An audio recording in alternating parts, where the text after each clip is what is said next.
Hey guys, good evening. Oh, people have joined. Hey Eugene, how are you? Just waiting for Bobby. Waiting for Bobby to join. Let me see who is online right now. Tan Yu Kiat, how guys? How are you? What's up? What's up? What's new? Yo Tana, John Lau. Hey man.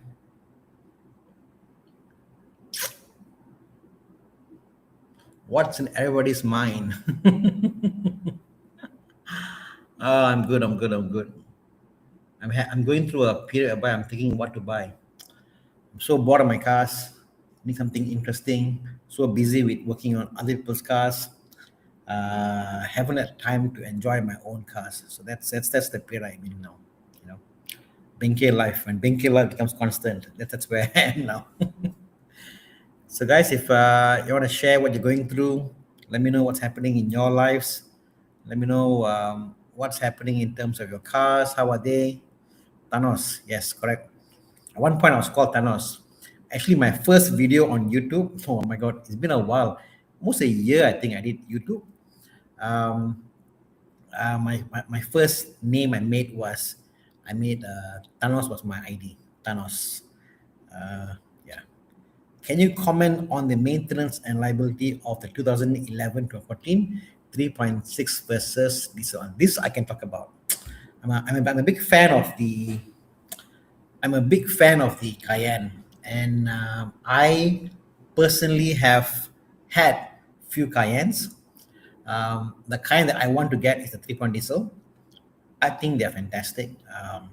Great power, very quiet once sorted. Before sorting out, a bit of a clanker, but once sorted, the car is fantastic. Reliability wise, there are some issues with the engine. For example, alternator, starter. I've soon. I very quickly learned that these cars, I'm seeing a pattern. A lot of them are the same issue coming again and again. But once the cars are being used well, not an issue. So they're very reliable. The 3.6, in my opinion, is it's an engine that's very revvy, high revving engine. Power is adequate, but I feel the power output for the how the car behaves, the sound it makes, whatever, it doesn't correlate. Said that, it's a good base to get into. A pretty reliable 3.6 and 3 diesel. If I had to pick one, I'll pick the diesel. Diesel is way more fun, more powerful, way more reliable. It's just so nice, so nice. I'm keeping the Megane RS. So LQ says LK Ho. Still keeping the Megane RS 350 to keep for life, or time to get a new one. Hard to get.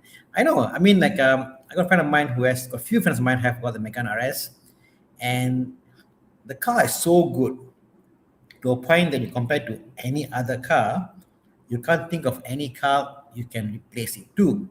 And I think that's where you got to think about this. Should we always get cars that are better than what we have? I know what Bobby will say, of course, must upgrade, must improve. But the reality is, there are a billion people in the world with a billion tastes, with a billion profile of flavors on what you love more. Some love more interior, some love more power, some love more whatever. So they're all different profiles. And and if you went purely on getting a better car for the next car, chances are you'll be disappointed because you're always benchmarking against your previous car. The Megane is fantastic. If you have the space, if you have the cash to keep it, if you have the resources to keep it, keep it. But after a while, you know what? It's just a great car. A great car not being used is worth nothing. Imagine if you have an E-Type. You got an E-Type, Jaguar E-Type, one of the most beautiful car in the world. Fantastic, dream car. What can you ask for more to have a Jaguar E-Type in your driveway? Then you don't have a nice house to park it in. You don't have a place to drive the car in the house and admire the car, to have whiskey and cognac and to admire the car. You don't have place to go with the car.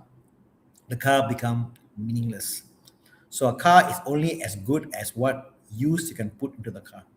I'm practical about it. I'm not a hoarder. I buy a lot of cars, but I'm not a hoarder. Cars to me are just something that I enjoy at the moment. That's why there are times I enjoy my Everest, that time I enjoy my Boxster, that time I enjoy my 911. I enjoy different cars for different reason or different points in my life. Um, like my sister is away now; she's in Norway, and she gave a Honda City to me to use, and I'm with the city, and I'm like, wow, this is the best car ever. Fuel efficient, nice to drive, you know. So again, LKO, I thought that made sense. My point is, if you don't use the car, maybe it's time to let go of the car. Let go of the car, get another experience because you can always get into another RS in the future, and most likely you will not because you've been there, done that. Go for a new experience. It's a great car, but just seek more adventures, seek more flavor profile. Increase your profile of flavor because there are a billion people out there. There's so many variations of what car can get. Okay, hope that made sense without blabbering for too long. Next one. Hi Tana, any recommendations on second car dealer other than Caro, Kasem, Kalis? Want to sell my Toyota Yaris 1.5G? Um, the reality is this. Have you heard the joke? Not the joke, the meme. You can have it fast, but you can't. You can have it fast. You can have it good, or you can have it cheap, but you can't have. There's only two of them. It can be fast and it can be fast and cheap, but can't be good or whatever. Same way, because the reality is, if you want to sell a car fast, cash, better than used car, Caro and Kasem gives you better than used car rates. That's the fact. Used car will not give you a good price. If you want it better than Caro or Kasem on a longer term basis, you go for consignment basis. You want it to be, you can wait, but you want to sell at a higher price, sell yourself. But there's a risk. So yeah, that's it. You can't have it all. You pick what's your importance. If you make less than 100,000 per year, for you, your time cost is something you can actually use your own time to sell the car. If you make 300-400K per year, your time is valuable. Don't bother selling your car yourself. Your time is valuable. Go into something else. Hope that made sense. Yeah, I'm very blunt about it, but yeah. Yes, thank you. Look for more new experiences. Trust me, people who are rich, ultra rich, when they get into, let's say, a cheap car, and they're like, wow, this CRV is good, lah. It's different, because for them, the difference is what matters, not so much about how good a car is. That new experience is the one that makes things nice, Hey, Tana, minimalist and free. Love your ID there. Hi, Tana. Is the Civic FD worth the keep? Saw it today and really love the 4-round circle, like taillights coupled with the 2-tier interior dash. I know the interior dash where that strip of blue comes out. When it first came out, I thought, oh my God, this is like spaceship class kind of design, isn't it? I love the design of the car. It looked very nice. And even further down the road now today, if the car was well looked after and stuff, yeah, why not? The car is good. Again, to me, I'm practical. My only thing is, does it excite you when you drive it? Are you bored? Do you want new experiences?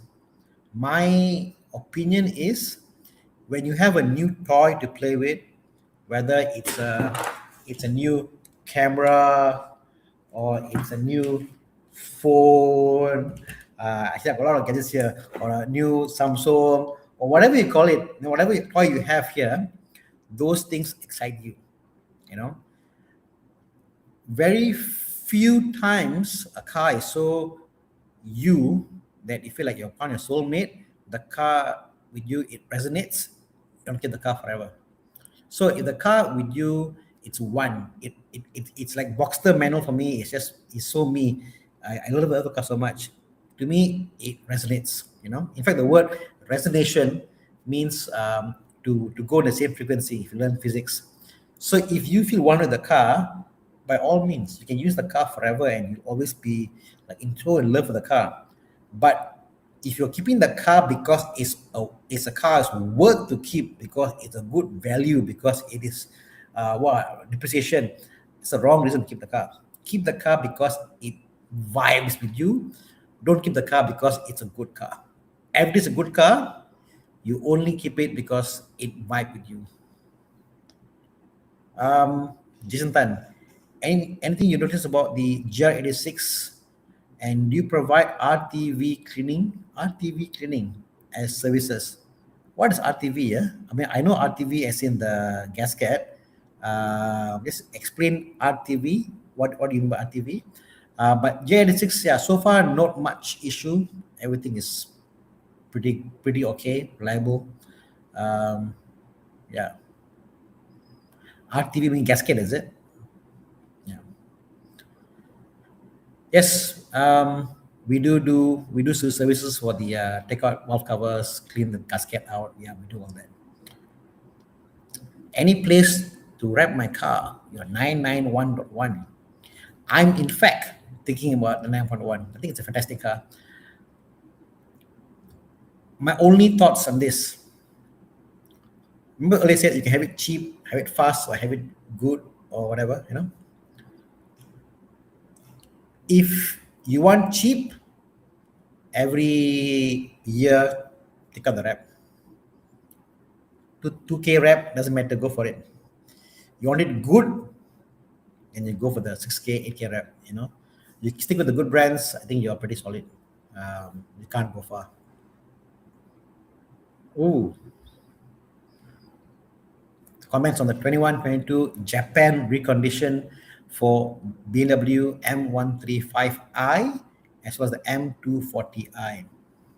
I'm a BM guy. I love my BMW. I'm in love with the B58. In fact, I have this itch to convert my F30 to a B58 engine. It's a fantastic engine, guys.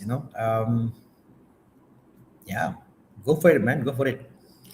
But I'll go for the M140 with the 135. Is the 135 the 3.0? Not really sure.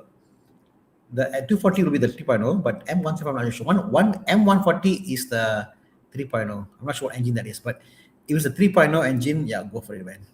Fantastic.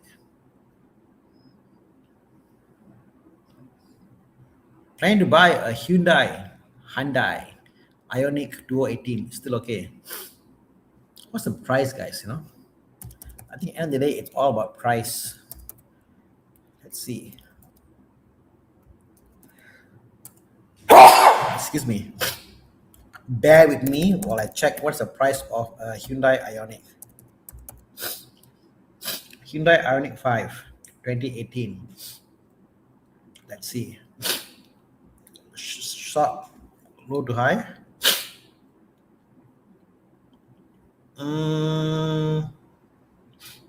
2018. I only have 2022. Being the oldest one. Am I missing something? Ioniq, or is it Ioniq?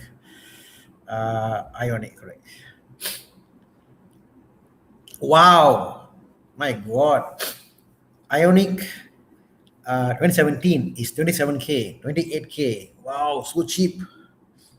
25K average. Wow, they're so cheap, man. It's a good deal, huh? It's really a good deal. I don't know. I mean, if even if the car conks, I'm sure the parts is worth much more. It's a good deal, huh? Installing safety bar on the Jitour T2 2.0. Did on my previous Vios. Thinking it's better for SUV. Okay, safety bar. My thoughts. They improve handling a lot. They make the car stiffer, more feedback. Definitely a nicer car. But in collision, they tend to known to warp the chassis. But then again, doesn't matter, and you claim warranty and do all that stuff. Yeah, that definitely works, So yeah, if you prefer handling over anything else, go for it, do it. Bobby has joined the call. Let's add him to the stream. Hey, how can I join? I already added Bobby. Hi, Dana. I'm so sorry. No problem. I held the fort. I'm so sorry. You know what? You forgot. After dinner, I came into my room knowing I should do something. What must I do? What should I do today? What day is today? What's happening? And then I just sat here resting for a while. Then, completely missed it. I'm so sorry. That's fine. Sorry, fine. bro. How are you, bro? I'm good. You got your letter? I got my email today. Today I got the email. Yes, today. 1:30 today I got the email. The clearance letter. The email asked me to download the app and install and all that stuff, Yes. I got the email. So got it all done? No. I need to install the email tonight, my wife and all that. So been busy. So busy with stuff like shop and all that stuff. Okay. Another property that we are buying now, so we're busy with everything also. So much to do and pay and all that. That's been a very stressful period. You haven't went and see or visit? No, I haven't. I only saw on your some videos, Mark's videos, your video, some video here and there. Okay, everybody's gone there. Okay, fine. I tell you, bro, it's so nice. It's nice. Only thing I'm really keen is the flooring on the hall. I'm not sure how level is that. That's my only thing that I've seen so far. A bit. I want to see how well the flooring is. You mean the units? Yeah, that's the only thing. So far, nothing glaring to my eyes. Yeah, are they tiles or stone? You mean our unit? Yeah. Tiles. Okay, yeah. Yeah, and tomorrow is my what do they call that? The inspection. So tomorrow I'm heading there at 10 a.m. My God, property inspection are the like when I did my inspection for my early property, they came up with 300 lists, and I'm like, I see the problem was back then. My property I bought last was about 4 5 years ago, Yeah. And then they don't have a service to key in the system, They won't key for you. Now I think they pay extra, they help you key in the system. No, now they will do it. Now they do it. So last time mafan okay major one on the key small I don't bother. But now it's good because you pay for the system there, and you pay a bit more, they help you track it So yeah, it's pretty good. Yeah.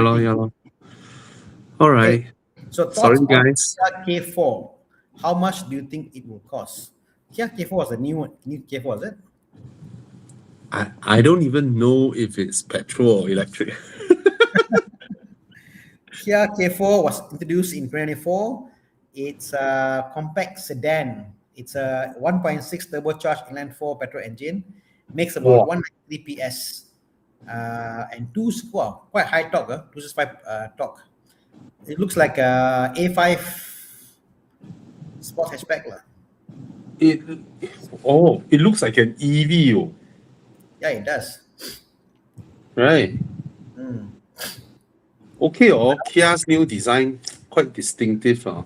I must say that minus the first few generations, Kia always makes nice looking cars. Your only question with Kia is, can you stomach the depreciation? That's the only thing you think about. If you can stomach the depreciation for the sake of being different, because my mind will be I always think, who are these fellas? Okay, before I hear I will say idiots. Now I say who fellas Who are these fellas who buy Kias because of high depreciation? Wow, but the car is nice, but they buy. Wow, why they buy?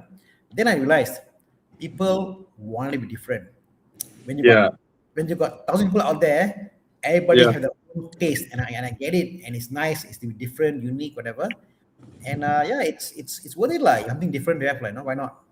But I think I felt this past 2 years, right? This Mm. whole depreciation argument is out of the window. It's just perception. Because Yeah, I the think other it's day, strong lah. I look at 2000, is it 2002? Wait, let me see. 2002 Hyundai, uh, whether I'm right or not. Yeah, Start about that. No. Santa Fe. Oh, Santa Fe. Santa Fe is Yeah. different lah, different category lah. No. I was looking at, because I checked the year, right? On that same year, the Camry, brand new, 190 something, Hmm? and the Santa Fe same year, 190 something, Hmm. and at the same depreciation of, like, I think it's 4 years old, Hmm? they are at the same price. Yeah. I think Santa Fe benefits from like in the of all the Kia product, Santa Yeah, Fe, all the Starex, all those have got good resale value. I mean, yeah, it's very good as well. It's like it is decent lah. It doesn't tank, you know. yeah, Bobby, today I realized, I'm yes. black wearing white. You're white wearing black today. I'm nowhere near fair skin, bro. I It's am okay lah. I am No, dark. for the joke of it. Yeah, I mean, I don't know how much it'll cost Mac LD, but I do like the way it looks like. You know, it's different, but then again, it's a modern looking car, you know. So why not? Bobby, this is for you. Yes, yes. Previous FB post asking current PHEV owners on whether would they get another PHEV, receive overwhelming, would they get another PHEV, receive overwhelming negative response.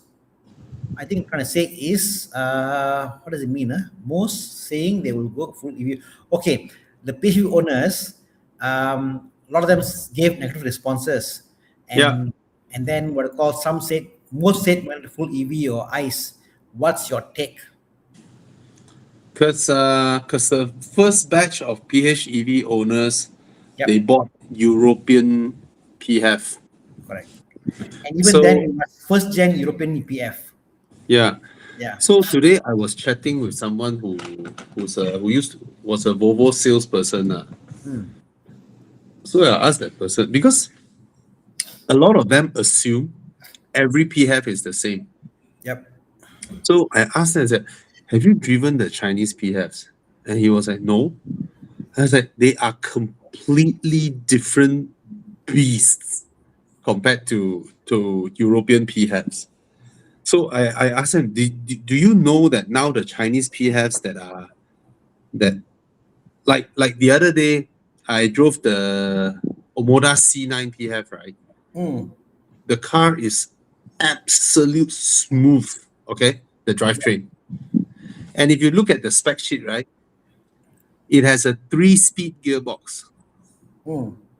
Yeah, 3-speed. And then you saw the news, right? The new Lotus Emira Yep. is going to have a plug-in hybrid engine Hmm. with a 4-speed gearbox. Hmm.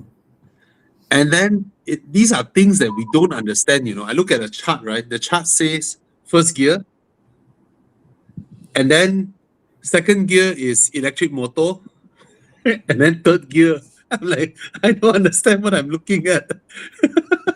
And then try to find some pictures, right?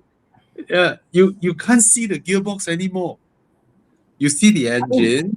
I mean, like You an see, EV. Yeah, EV for example, most EVs don't have a gearbox per se. High. yeah. But these are plug-in hybrids. Yep. So you see a whole block, right? You see the engine, and then you see a big thing, and then actually the entire thing with the engine together has the transmission inside and the electric motor inside. It's a completely different thing what the Chinese are doing now. Yep. So, uh, I think so the my take over here. yeah, the Europeans are stuck in silos because they have Bosch, Continental, all these companies manufacturing products. So their Yeah. job is as a manufacturer is to take these products, put together, and make a car. So Yeah. the gearbox from ZF, like we BMW, meter from here. Where else the Chinese like ground up zero build? They can build however and whatever they want to build. So the efficiency there is much higher. There's no loss in power in No translation. comparison. Uh, No comparison at all.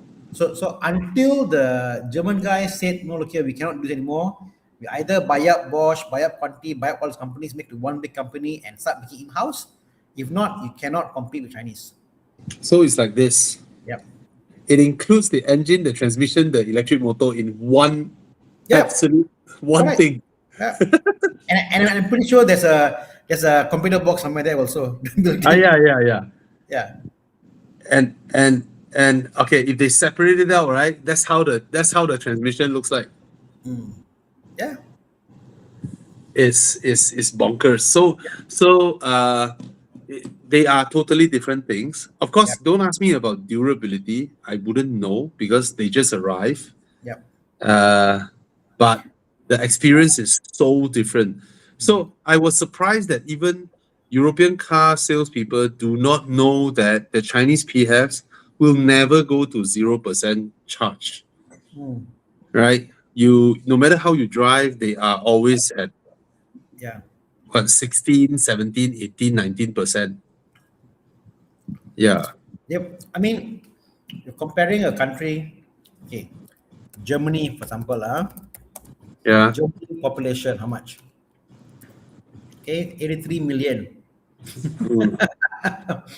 Then you compare your test ground, your background, compare with China. You're making a product, people will use so hard, so rough, so tough. The amount of hours of testing they put into it in China, no comparison lah. No comparison. It's just I'm just yeah. It's just that I'm of course the other day I shared a chart on Facebook. Very funny. You look at the chart, you know already. You see I put three cars, the X5 hybrid, X5 and the XC90 and the Lexus RX. So you see the chart going like that. Year 2018, 19, then you see the X5 sales. Wow, and the Volvo XC90 also. Wow. Then the Lexus RX below.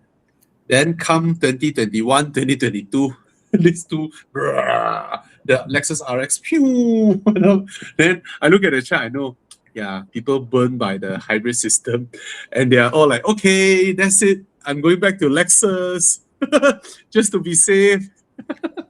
And then the Lexus sales were the Lexus RX just went up. So it was helped by the plug-in hybrids. hybrids in German cars like BMW or whatever is burned so much that they hide the fact the cars are hybrid. Now Audi, for example, they call it a mild hybrid. They hide the fact it's hybrid. Cars are all hybrid, but they hide the fact it's hybrid. That's how scared they are to say it's hybrid. Because that time the Germans, I would say, especially BMW lah, it was a compromise product, right? They were thinking that how can I best optimize my ICE car to have a hybrid drivetrain? Then of course a supplier came up with a solution. I have this motor that replaces the top converter, and then you put a battery behind. Ta-da! You're a plug-in hybrid. Yeah. Right. I'm not sure if the current plug-in hybrids are still like that. Same. Yeah. But whereas the Chinese one is a complete rethinking of the whole fundamental design of from engine to transmission to everything. It's a completely different thing. Yep. Yeah. They only sound similar, but they are completely different. You see, the way that you see, like the European hybrids, right? If your battery is zero, right? You can't do anything with it. But the Chinese one, right? When your battery went down to 16, 17%, let's say I'm at home here, and then my battery went down to 16, 17, I drive to Shah Alam. Okay? I don't need to drive slow. I don't need to do anything. I just drive. When I arrive there, even though I'm driving 120, 130, 140, right? When I arrive there, the battery will be 22, 23. And then the fuel consumption is 5 liters per 100 km. It's crazy. Yeah. Anyway. Yeah. I mean, the first generation BMW, Mm, the battery, the BMS was so bad that batteries were being depleted by cells, yeah. and then they couldn't charge back up. The whole car can do it. So they took out the battery, charged individually, put it back in, and it works. So it's Mm, a bad design because why the battery is one company, yeah. one company. Yeah, this didn't work. Ah. Okay. Let's answer some questions. You want to pick some questions? I'm going to list now. Now, Suzuki Swift 2022 want to buy one. Huh? Tire? PS5. No lah, 70-inch PS5. I think can't get. I think I think can. Just Can. the PS, just the Five. 4S you can't get. Yeah, yeah. I mean, Michelin's are good tires. I don't. I can't avoid using them, but they're good tires. Somehow I end up using them. Mm. Okay. 2019 X1 and 2021 X50. Same. Oh my God, what a predicament, huh? Serious, Mm. Wow. Can't imagine we are here struggling, right, to answer. I want to say BM, but given the price point you're entering and what you're getting it for, no lah, still is a X1. The X1 is the 1.53 port, right? And this, yeah, such a weak engine. Weak engine. Yeah, the only thing is, I mean, you can buy the X1 and enjoy the handling, enjoy your badge, enjoy your BMW key, enjoy being a BMW owner. I mean, I cannot say it doesn't mean anything. It means something, right? But when you are on the fast lane, X50 come, you better go in, no? The X50 will flash you in. you just can't.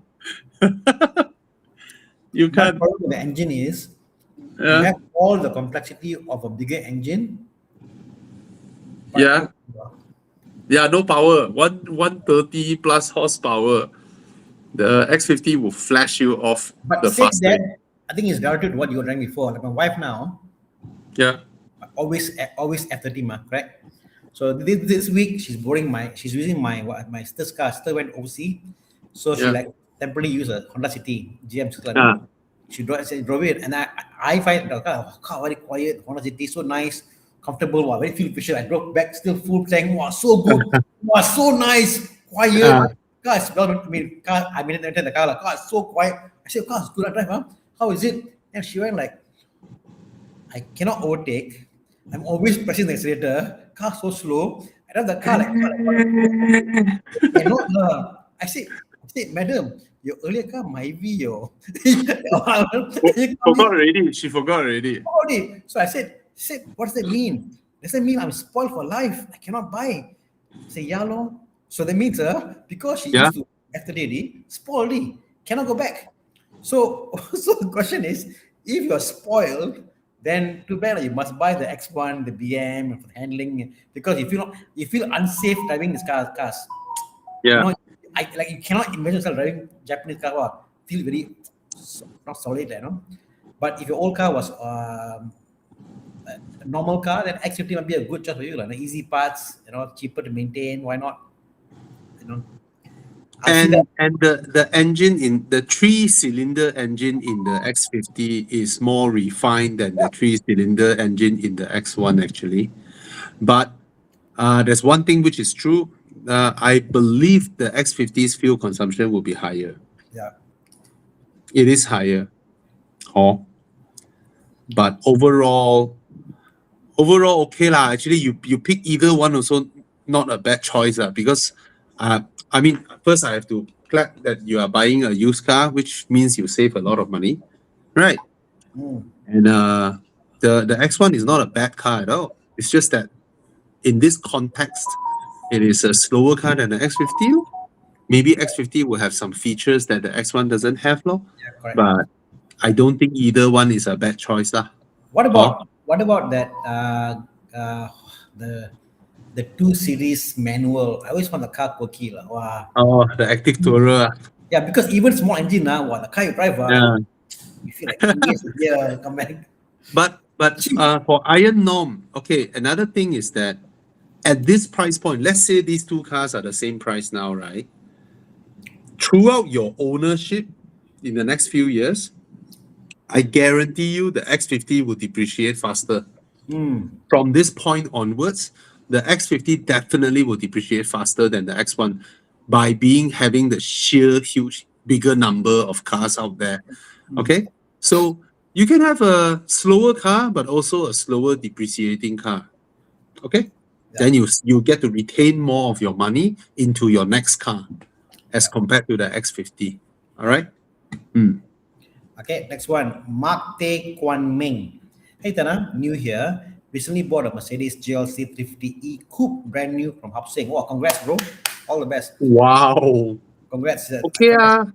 Coupe of Isamo. I find the car to be an excellent vehicle. However, a couple of fans did share to me that BMW iX is better. But instead, I read the thing. I have viewed the BMW iX before buying the purchase car, but can't convinced by the salesman on the mileage claims. Heard friends, old promise, no BMW supporter for 20 years, now changed to Mercedes-Benz because BMW is getting worse and something. Which is a better car? You bought the car, so don't think about it. Enjoy your car. Personally, to make you feel good, and it's a truth, the GLC way better looking car than the iX. Exactly, it's so much more handsome. Interior, I'm a BM guy, but it's way better looking car. And that friend of yours is a piece of shit. Yeah, he bought the car.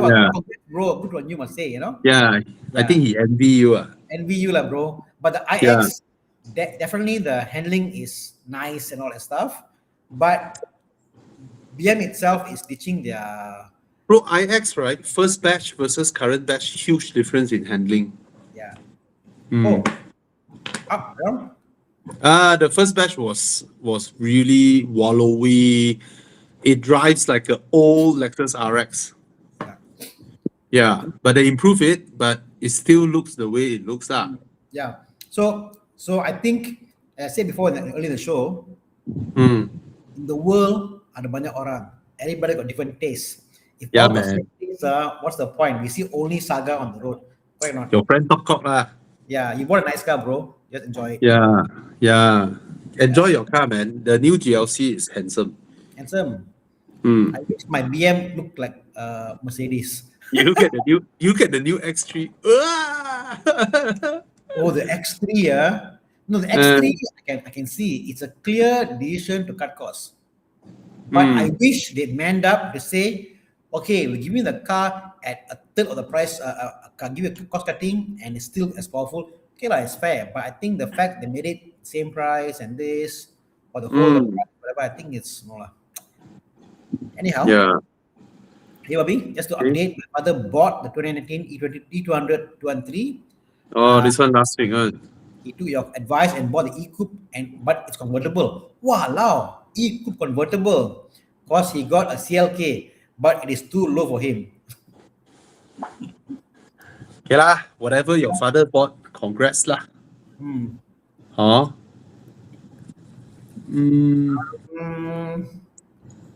And my father said, my mom still looks hot. Like Yeah. now I got non Mercedes or Alpha in the household. Yeah. Salute to your father, right? Yeah. Still, Yeah. adoring your mom. Yeah. Yeah, that's good. I can't wait for the kids to go out. Then I can love my wife more. Yokohama one, this is one good tire for the motorcycle. Yeah, I think it's a good tire. Good lah. Good lah. Nowadays, carb tires are all pretty much on par. You know, it's very subtle differences. Too many items on the road today. I don't agree with people who are just too brand conscious with tires. In As fact, long as it's from one of the main big companies, they are all very good actually. I like to once in a while go for off-brand, different brand, Ah, just to try because like boring ma. Each time PS5 or no lah. Tukar brand lah, try something different. How is it? And you're like, oh yeah, I've tried it before. This is how it yeah. is. I like it. I love it. Hmm. Hey Bobby, they had a Redline 7.2 3.6 NA version. Recently changed the PX sensor. Oh my god, so sorry lah for you lah. Sensor cost 40 Bobby, 40K. Oh, Thinking of selling it. I don't think you should sell it. I think you should keep it if you like it. Yeah, keep it because you like it, maintenance yeah. cost in the car is nothing much, it's quite a reliable car, but sensors 40K, crazy, man. Yeah. Just now we were on the tire, right? Remember how last time Bugatti and Michelin spin some crazy story? Wow, how special the tires are Oh yeah. in order to achieve the speed, blah blah blah, right? Oh, The BYD that did 496 kmh is using GT Sport GTR 2 Pro.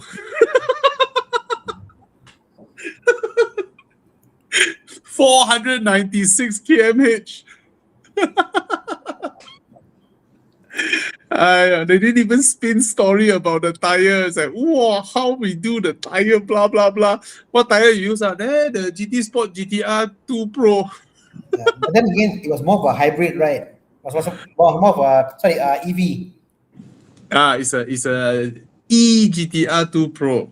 Yeah. But they did not, talk nonsense. Just imagine last time those people who went to Bugatti and changed tire, Bugatti charged them 100,000 euros for 4 tires.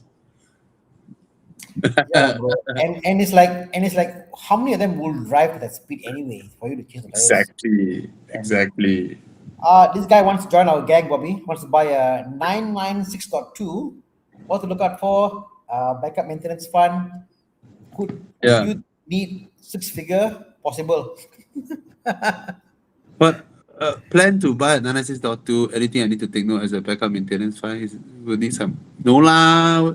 If the car is running, what do you plan to do with it? I mean, at the end of the day, right? These cars are so old, right? You can spend 500K if you want to. You can spend 50. You can spend 50K if you want to, right? Because takkan you want to restore the car to showroom condition, man. If you spend so much money and turn it back to showroom condition, right, you won't drive it anymore. Or right? you won't recover the money anyway. Yeah, so just do 2 things, right? Your engine runs, your aircon is working, and no weird sounds coming from your control arm or suspension, and then drive. Right? What do you want to do with it, right? You're not. That's basically everything, lah. No lah. It's like I mean, if the engine runs, okay, a little bit of white smoke is normal, Okay. right? I have a lower benchmark. Okay.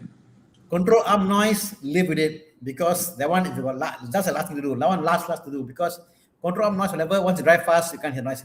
The car totally fine. Okay. Okay. So Absorber, when you're driving the clunk clunk clunk clunk clunk, those don't bother lah. don't bother because that one just the ball. Don't bother. Okay. Absorber, important, must be there. Yeah. Okay. The AOS that doesn't matter. The white smoke, no issue lah. Cooling system, perfectly must be there. Then when you buy the car, you flush out, must be 80 on the middle there, exact. If it moves a bit here and there, be worried. Yeah. And then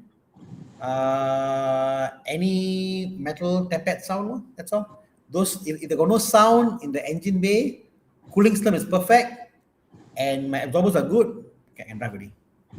My one got Your car got problem, no? Yeah, lor. But you can't rebuild, right? I don't know, man. I don't know whether the rebuild is just WhatsApp SMS rebuild or My car anyway. Yeah, you love it, right? I actually I don't know what to say about it. I enjoy the car when I go for the long drives. Wow, fantastic! When I go Thailand with the car, whatever. When I go with the Porsche group, whatever. Oh, nice long distance. And then I wish I had a modern car. Right. I've been driving this car, a classic car, so much now for the last Mm. 2 3 years. I forgot how I used to drive with modern cars. Like I used to do crazy speed, maybe Mm. plus. I forgot about those, So like that, we driving my wife's car past few days, like shit, I forgot I used to drive like this before. So I miss modern cars, in a way, Ah, But I'm safer, you know. yeah. Um, Oh, this is funny. Great. 2018 AMG GLC 43. When is a good time to sell? The time to sell is when you have fully paid off the car. Bobby, I was just thinking about this. Yep. 219 GLC is what, 100 plus now, is it? Sorry, not GLC. The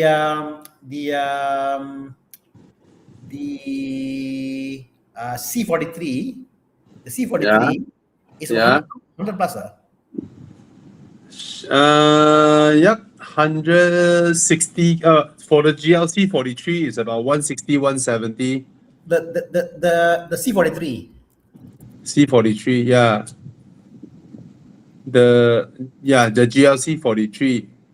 Coupe is about 200K. Still very good price. Yeah, no. So yeah, so the C43, okay, Yeah. C43 to 2018 will be is 128. Yeah. So my mind going like, wow, AMG C43 only 128. Wow, so good, Then I realized the AMG brand has got more value than any M Sport badge or whatever badge, Because at the end of the day, it's basically a C class 3.0. Yeah. Correct? That's it, correct? Yeah. But yeah, even that compared to, let's say, equivalent F30 3.0. But we Okay. cannot deny the previous batch of Mercedes cars are actually very, very desirable because all of them are superb good looking. And now that the W205 and the F30 both are more than 10 years old, Yeah. you can see how the W205, the design lasts, Yeah. right? I, You see a I think, W205 on the street correct. still looks so good. Yeah, I think the 2018 C43 for 120, that's the deal. I mean, if I was a young bachelor now and I get a fast car, good looking, wow, that's a good car to get, man. The C43, Yeah. so beautiful. Yeah, why not? And for your GLC 43, Dennis Voon. I don't know, man. Is your loan done? If your loan is done, you can sell the car already. I mean, I don't think the market will recover any time. Mm. I don't think there's such a thing, lah, especially for this type of passenger cars, right? Yeah. Now that the market is so down now for everybody. You look at those who bought GR Yaris, Yeah. right? Close to 300K. How much is it now? It's like 130, 140K, right? You So confirm lose money. The only question is how much impact your cash flow do you want to have? That's all. That's the only question. I mean, if it's a 2018 car. If he has already been paying his car for 8 years, if he already paid off the car, now is the time for you to look around if you want to, because you are not in negative cash flow, right? The worst thing that people hate is when your resale is lower than your bank, but now confirm not, so up to you what you want to go into. Your car is worth, if you have already paid off, then your car is worth like 170K cash. You can literally just top up 40K and get a 7X brand new, right? You can, Same company. you trade in your car, right? You take a 7X brand new, right? Your loan is only 40K. Is it paid off? Paid off, you can sell it already. Once it's paid off, it's the time. Because if your car is not paid off, then you quite pay the bank first, lah. But if it's already paid off, you are definitely in positive cash, right? There's so many things for you to buy, right? Yeah, lor. So I think now is the time. It won't go back up. It will only continue to go down. And in 2 years, your car cannot take loan anymore. It will go down a big chunk. So now is the good time to trade your car off and get something, whatever you like. Actually, if your car is worth a down payment of 170K, yeah, exactly what I was considering a 7X. Yeah, a 7X is like, what the hell, man, 200K, right? You just top up the loan you take is only what 50, 60 grand. You can take the all-wheel drive. Or if you want to go a bit more gila babi, then you go and trade your car to Lotus. Then you take a 300K loan if you want to lah. But once you've driven the 7X, you very few more expensive EVs make sense. Very, very few. We are in a world of, as a good car, the Chinese cars are better cars. Especially Zeekrs, Zeekrs. Ayo, the 7X are really. You drove the 7X, right? You will find it hard to justify even a Lotus, a Macan, an iX, or whatever, right? Because you're like, this car achieved this level of refinement and quality and drive and power. Why do I need to pay another 200, 300K? There's no point. And then is also now after June, the new systems in place for your loans. So this is the perfect time for you to pay off your car loan, especially if it's a year or two left. You gain significant amount of savings on your car loan. Yeah. Okay. All right. Wow, this is nice. Congratulations, Tan. Hi everyone. Budget 200K, upgrading from a Beza. Congrats, man. From Beza straight to 200K budget. Should I sell the Beza? Yes. Or keep it as a second car? No. Bezas are dangerous. And if it is fully paid, since Baroda got good value, I would say sell it because I'm sorry, I know Bezas serve a lot of people. It's spacious, large boot, it's reliable, it's fuel efficient. I know all that. It's just that the car isn't very safe. If one day you're on the highway driving 80, 90 km/h, something come out in front of you, you do an emergency swerve, there's a very high chance your car will go turtle. Yeah. Okay, that car is unsafe. So I would say sell it. Yeah. And you're married, you're planning for kids, then get a nice SUV for yourself. like the 7X we mentioned just now, 200K, you can get the long range model. Go ahead. Yeah. It's a fantastic car. There's once I was in a Grab. Yeah. I was driving a bit faster. I told him to stop the car. I got out, I said, "Man, pay the fare, please go away." Because once you drive proper cars, you know what is safe, what is not safe. Yeah.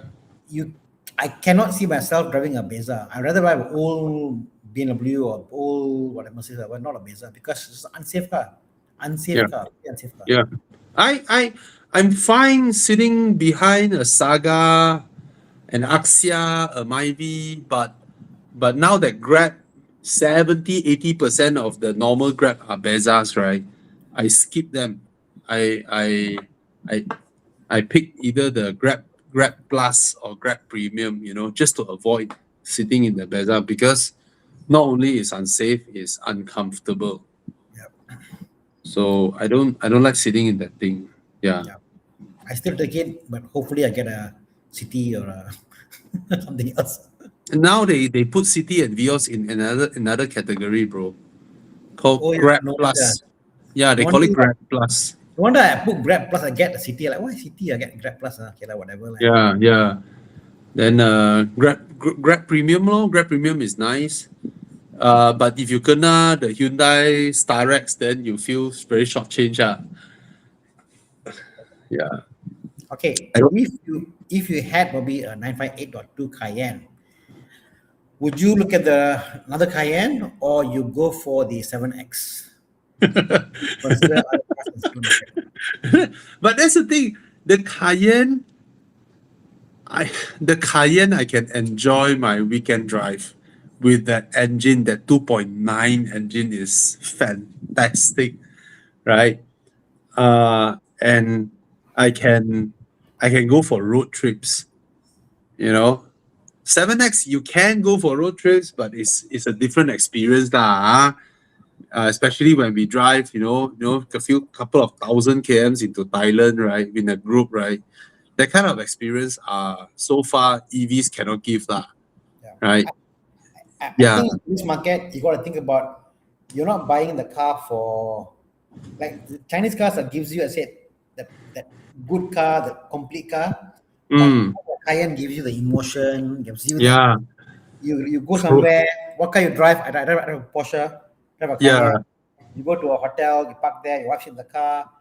It's a Cayenne at the end of the day. It's still a Porsche. yeah. Provided you are very, very clear on your day-to-day usage. You are very, very clear. All you do is just go to office, go meet your friends, go to the clubhouse, go home, grocery, kids, home, weekend just shopping mall, home, movie, home, makan, home, like that. Then that 7X is fantastic. Then you save so much on maintenance. But I know Zeekrs have a maintenance program that for me I felt is unrealistic lah. I look at the maintenance cost, I'm like, okay, but there's nothing to do. Why you charge this amount lah? Maybe because they earn very little upfront from selling you the car. So in order for you to keep your warranty, you need to pay that amount for them lah. But realistically speaking, there isn't anything to maintain.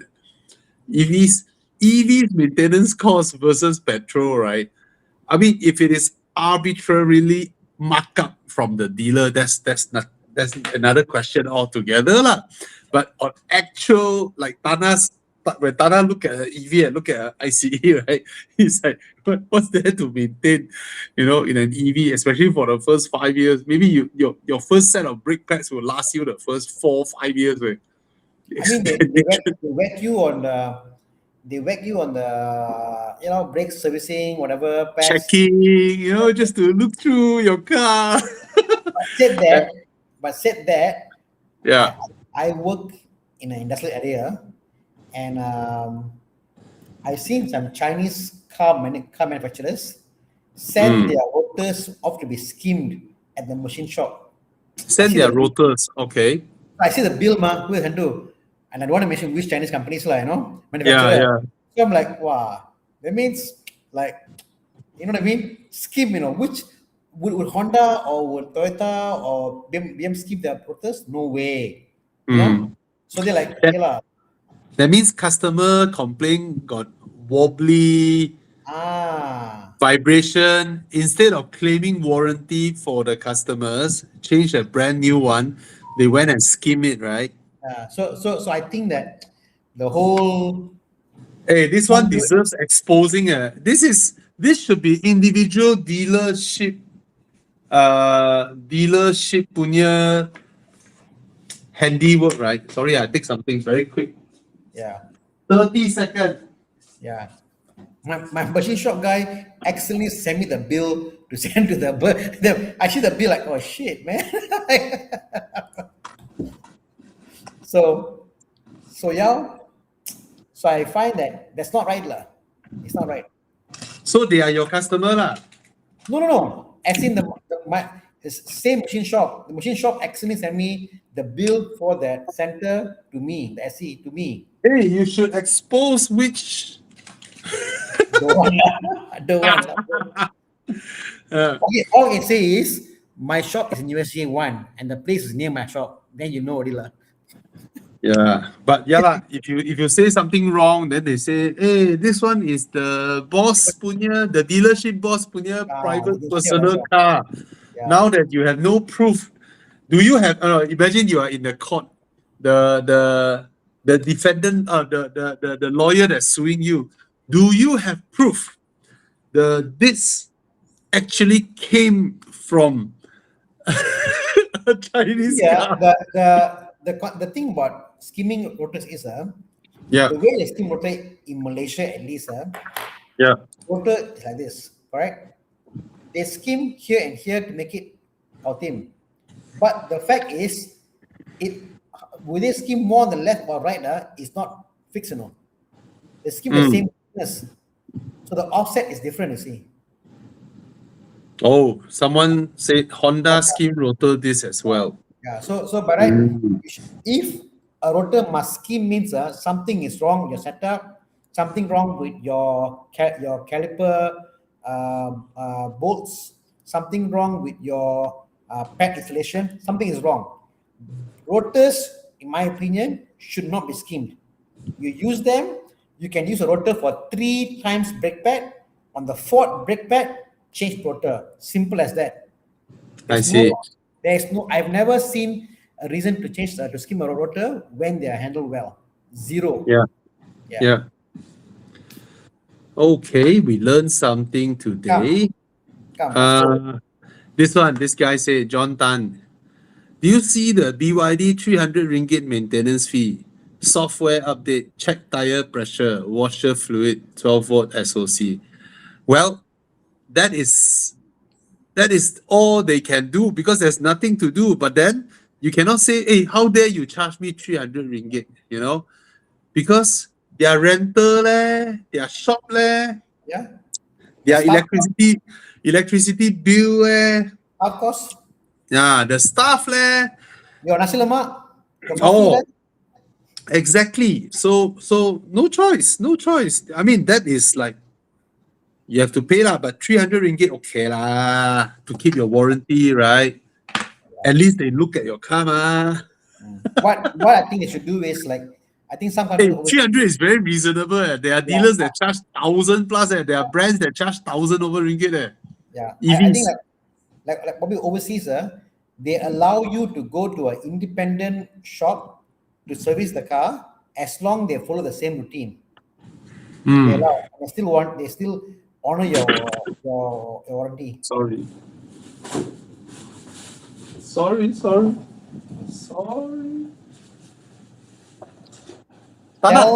Tell Given our age, do you have this at home?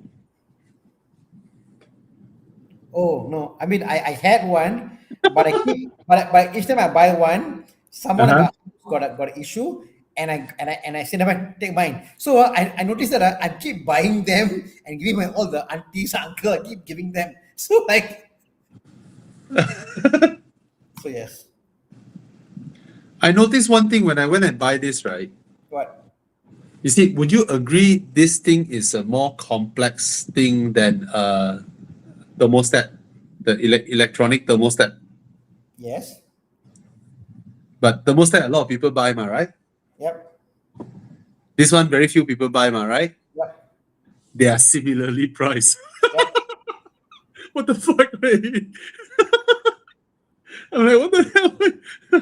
How come both things are near 200 ringgit? I'm like, what the hell, wait?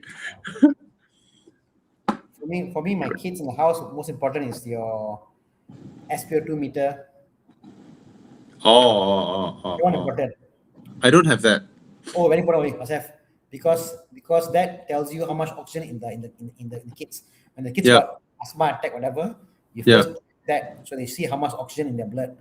Yeah. That one's important. Pressure for kids not important lah. The thermostat important for the kids. But knowledge also important. Later measure this. 91%, very good. A.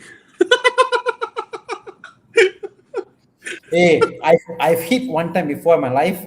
I was hiking in Himalayas. Not the bottom there.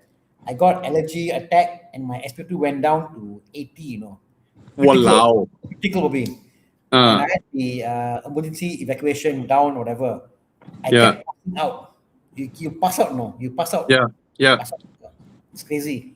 So yeah, don't play, guys. What is the level we should keep at? What level I went to? No. A healthy oxygen level. It'll be like 99, no? Imagine, measure, 91. Okay, still score A. Thanks, son. Wow, still got people eyeing Odyssey RB1. A very old car already. Yeah. You see, okay, Bobby, I shared with you that Since Yeah. you're asking me, I open up the chart on this. So just for info for everybody lah. This one is a quick shares. I know it's 100, but I never thought about what is the actual level. Now you tell me lah. I see lah. Okay. So where is this? So 95 to 100 normal. Okay, the pulse rate. 92 and below, go to emergency room or call 911.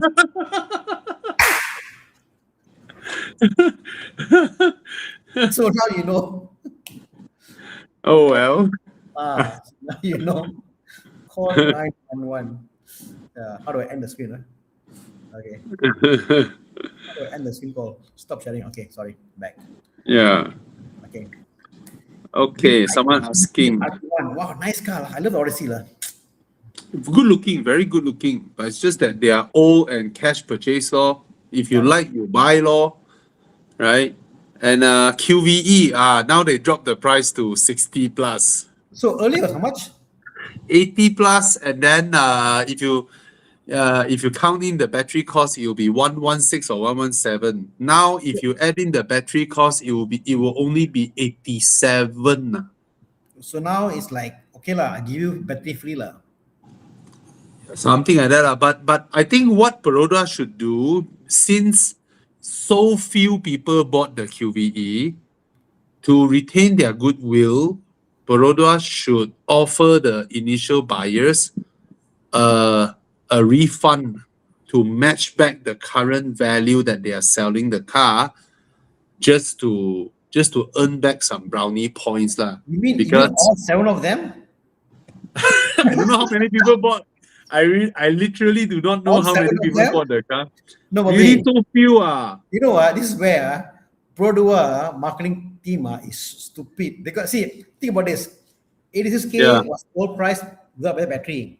Now Yeah. 86 with battery. What they should have done instead of all this complicating mess, whatever, say, you know Yeah. what? Now it's the same price. Battery is free for life. Just offer that. Have one model.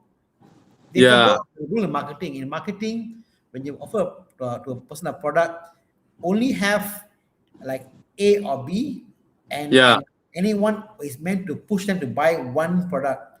You give them too much option to think about, and they are confused. They fail marketing 101. Okay. So far, as of May 2026, Yeah. there are 80. Hey, wait. Total amount. Ah. I don't know true or not. Total amount they sold 182. And how many of them are sold to Produa, registered to the Yeah. staff, to the member? So May 2026, they registered 80 units. In April, they registered 52. And then, so yeah, I mean, it's only 182 cars. 182 cars, then you compensate them. It's nothing compared to how much they lost in the R&D, no? So it's about 3 million plus ringgit lah. Yeah, If they because take out 3 million plus and compensate, I think it's a fair thing to do lah. Then they earn back some of their goodwill actually. Okay, this one. Hi Bobby, NC Miata is still worth 80,000 after so many years. Is it worth it to buy, or there are better options out there? Yes, get a Miata that you can take a loan at 110K, instead of paying 80,000 cash for the previous gen NC Miata. No way, man. Just take the ND. I think it's 100K, 110K also got. Yeah. It's not like, note, there are 32 demo units out there registered. Okay. Sorry. But do you know, Tana, there's something inside me, right? If the Proton Ermas 5, with its spacious interior and, its drivetrain, the comfort levels and all that, right? But the exterior is as handsome as the QVE, At 60 over 1,000. Hey, QVE handsome. I I cannot won't say deny. handsome. It looks sterile. It looks presentable. No, bro. It looks better than the Ferrari Luce lor. Okay lah. That, I mean, come on lah. You put the benchmark is very low lah, Bida. The benchmark is very low. Hey, it's actually handsome way. I mean, You see it's a very. I mean, if you put a badge that says it's a Kia, I believe you. If you say it's a Hyundai, I believe you. If you say Your- it's Your statement works for the Luce also. no, exactly. So my point is, say handsome, I don't think it's handsome. I think it looks generically modern. That's all I know. Yeah, generically, I mean, it's a good looking car lah. It's just that I like the Ermas. I like the idea of the Ermas. It looks so gay. Yeah. The QVE doesn't look gay at all. The QVE looks, you know, I don't know. If I was in Proton, I'll launch Ermas 5 Cross Turismo. Suddenly for body kit, suddenly the car got whatever, you know. Wow. Yeah.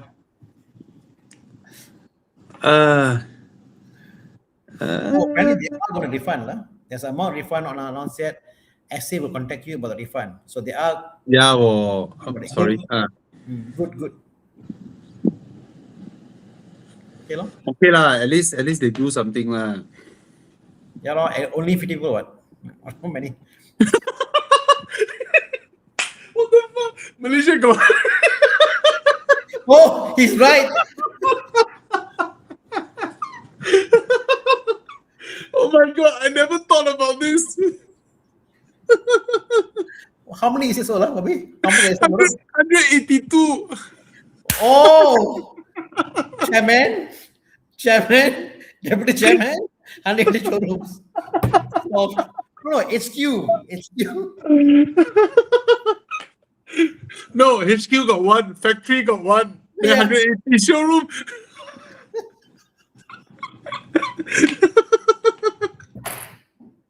What the fuck?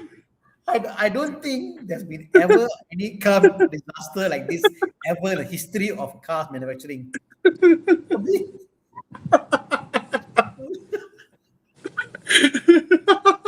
Oh, For a moment, I was happy for them. Wow, at least they sold 182. Like, what the fuck? 180 Perodra showrooms. I want to validate this. How many? How many? I will cry. There are okay lah. Operate over 191 authorized sales room lah. A bit more, but yeah, you're right. 180. Oh my god. Oh, it's so bad. I like this one. Last one. Oh, no wonder. The day I saw a QV with a very expensive number plate. So probably it's one of those high-ranking guys in Perodra.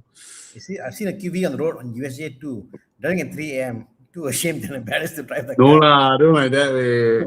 Actually, to be fair to Perodra, right?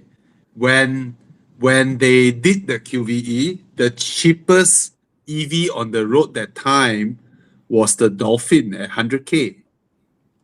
You know, so they felt they have a comfortable margin. Mana tahu, Ermas 5, bam! 63,000. You know, I think Proton still remember when they worked so hard to develop the, what is that little car that looks like the Audi A1, the Proton? Iris, No, it looks like the Audi A1 one. Very, very odd shaped hatchback that was launched in the same year as the Myvi one. Oh, I know. What's that car? The very odd looking one. Never mind. Is it the Citroen, is it? No, Tiara. it's not the Tiara. After the Tiara. Savvy, yes. Yeah, Savvy. Right. When Proton did the Savvy, they were hoping, Then Baroda, boom, launched the Myvi, your Savvy die until nobody's business. So sad. Proton is like revenge. QVE lah. My Urban 5, bam. Yeah. Hey, I drove the new Saga. It's good. It's good. And then I drove the X70. So when I drove the X70, I'm so proud of myself because I went up the car, I roll out from my parking lot, down my taman, and then I sit in my video. And I remember I said this. I said, the car handles a lot. Okay, the last round I drove X70 was a while ago, but I am happy lah. I don't remember people's faces, but I remember how a car drives. So I was like, hey, the steering is different. The weightage of the steering is different. The suspension is different. And is now fun to drive. Last time it was tidy handling, but it was never fun. Now it's fun to drive, the X70. Then only later on, I met with Chiang. I told him this. Then Chiang. Oh yeah, the Proton guy told me they updated the handling and the steering. So I was like, nice. Yeah. Anyway, just to let people know. This guy moved from a Myvi to a 660 and avoided a metal rod on the high-speed bend. Car felt sorted. Thanks to the live show. Happy he bought a good car. Yep. Congrats. Yes. The safest kind. A good handling car, right, is your first line of defense. You know, by avoiding anything, avoiding accidents without your car going into trouble. That is the fundamental thing. Yeah. So cars should handle well. You know. It's a safety issue lah. Yes. Right. Good. Apa lagi? One guy asked me, Bobby, have you driven the new S70? I've driven the 4-cylinder S70. It's nice. But I don't recall that car's steering and suspension working so in tune like the X70 that I just drove. So I don't recall the S70 being that. Okay, there is a difference between an SUV and a sedan, right? At the end of the day, sedan will always outhandle an SUV. Correct. But what I'm saying is how the steering and the suspension feels, whether it's in tune or not. I don't recall the S70 is at this level. You know, I don't mean it's a huge gap. It's not a huge gap. Okay, that's the thing. You know, we who test drive cars, right? I've driven like more than probably 2,000 cars, right? We can tell minute differences. Let's say one car is 95, another car is 97, 98. We can tell the difference. But when we say it on video, it will make it sound like one car is 30%, another car is 80. You all may hear it like that, you know. So yeah, okay. Irma 7 handles well. Yeah, okay, not bad. Similar lah, I would say similar. Yeah. Okay. What you want to pick, Tana? Okay, this one. Replacing Harrier 2014. Budget around 250K. Should I go for Crown Sport or NX 250?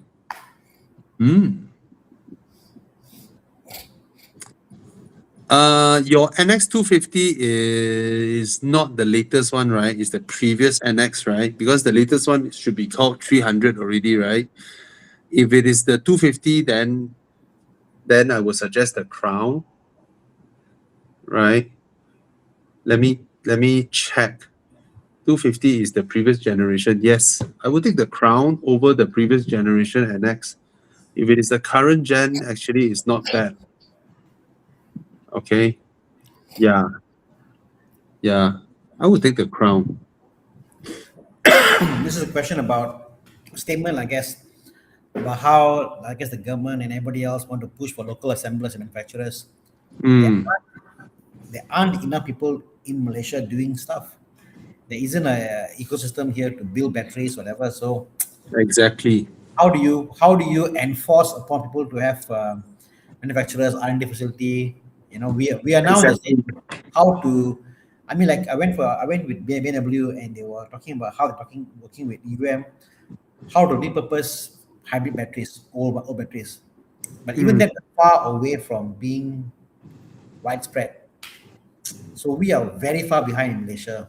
It's like what? It's like you are a professional canteen operator, right?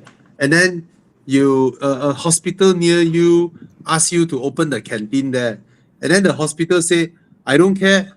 You have to hire people from inside my hospital to cook the Yeah, food." yeah. It doesn't make sense because it totally does. Provided Malaysia Mm. have the supply chain network, right? This is exactly why proton cars cost so much back then, and we Yeah. got bad plastic interiors. They made things like your visor, cheap plastic visors that cost like 300 ringgit. Why? Because they forced local manufacturers to do it, and And not it's not like they actually made become better or successful globally. They're not what they never close shop only. And not just that, last time, a lot of the plastic or whatever suppliers, right? Those companies were invested by Proton directors. Correct. They want to, their mind and their goal is to earn the company that they work in, earn the money there. They have no intention to fight globally, they have no intention of that. And Malaysia, there is no way Malaysia, a tiny country like Malaysia, can outperform Yeah. industry giants like China. Like put this way, after so many years of Proton being in Malaysia, so many millionaires or billionaires they have made in Malaysia who sold parts to Proton. Okay, Yeah. question: how many of them are still around, and how many of them are still selling parts overseas? I can think of APM. APM is one of those early adopters that came in there and they made shocks, whatever. But very few companies actually broke the barrier and sold across. Yeah. You know, Yeah. so voila, it doesn't work that way, like no. And even though now Malaysia's labor cost is cheaper than China, right? But labor is a small part of it. China's electricity bill are super low. China has a major surplus on their electric power generation. Yeah. And in any industrialized country, the cheaper you can to run your electricity, the cheaper your cost is, right? So is unrealistic lah. It's unrealistic to expect us to have a thriving industry supply chain. Yeah. It just doesn't make sense because for China it's like if I can produce it in China for 5 ringgit, why would I want to produce it in Malaysia for 30 ringgit? Right? And the best part, the thing will be, you know how they got it? They buy from China. Exactly. It doesn't make sense at all. It doesn't make sense. The disparity that is so big. Doesn't make sense. Like I saw your posting on your social media page talking about your cup. You bought a cup in China, and for the cup they made the special straw, and they made that. I'm like, bloody hell! How? And they sell that drink for 7 ringgit. How? Right? And the whole cup it functions. You can got straw, got everything, got tag and Possible. all that. I'm like, the drink sucks, but it's crazy. It's crazy. Yeah. Okay. Now, which would be a long-term buy and keep? M3 F80 or M340i Touring Recon? I'll go for the Touring lah, because just that anything that lesser in the market probably have better value. Yeah. Yeah. Yeah. Yeah. In today's market, I think cars that are at 150K, if you can buy a M3 E46, that's the car to buy and keep. The price will go up. The E92, I think the prices will stabilize. Hmm. But this one is future classic, no? Yeah. Future. Okay. For this one, no worries. They are very reliable. The modern cabriolets are, yeah, no worries. They work. They work. They always work. Yeah. Tana need to lubricate or not on cabriolet roof mechanism. So on your car, it's hydraulic. Must check Yeah. hydraulic fluid or change fluid. On a Boxster old generation, is cable driven. Nothing much to worry about. Silicon grease one can put back whatever. Depending what cars, some cars are hydraulic, some cars are cable driven. Why can't ours use cable? I don't know why the Boxster is so reliable. This cable, it's like a cable gear. It Yeah. works. No issue whatsoever. Why complicate things, sir? Do you know how to fix them? Yeah. What's wrong with your car? My one, okay. When I operate my roof, I need to give it an initial push. When it started, you can hear the sound, but it's like it's not lifting. Then I give it a push. Once I give it a push, right, it's like fast forward, faster, like catch up to it. And then when it went down, it doesn't have enough force to push itself in. I need to give it a push also. I think Then when I your want to close the roof, I need to give it a tuck. Then only it will start lifting. And then towards the end, bang, very violent. your So fluid lah. fluid Hmm. yeah. I come and look for you lah. Can. There's a motor lah like that lah, no. Yeah. Am I like can drive lah or you know. Come next one. Moving on. TTOI taking between the 2024 G20, IS 300, Audi A5, which recommend? You said IS looks good. By the IS, IS no? by the IS, it's the smallest car here. Yeah. It has the tightest cabin. A5 also pretty tight lah. But the G20, IS looks so good. G20 is probably the most spacious among a lot. Yeah. But also the most common, shit ton out there, resale value sure cannot fight the IS 300. Okay, I don't know why. Yeah. No, actually, I know why. I tell myself, but I think that I know why. What? 20 the headlight is yellowing, The G20, yeah. Yeah. So So far. So fast yellowing.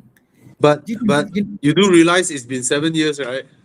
I understand, but you see, F30 Bobby, 2016 F30 till now, Yeah. 2016 F30 still headlights are good.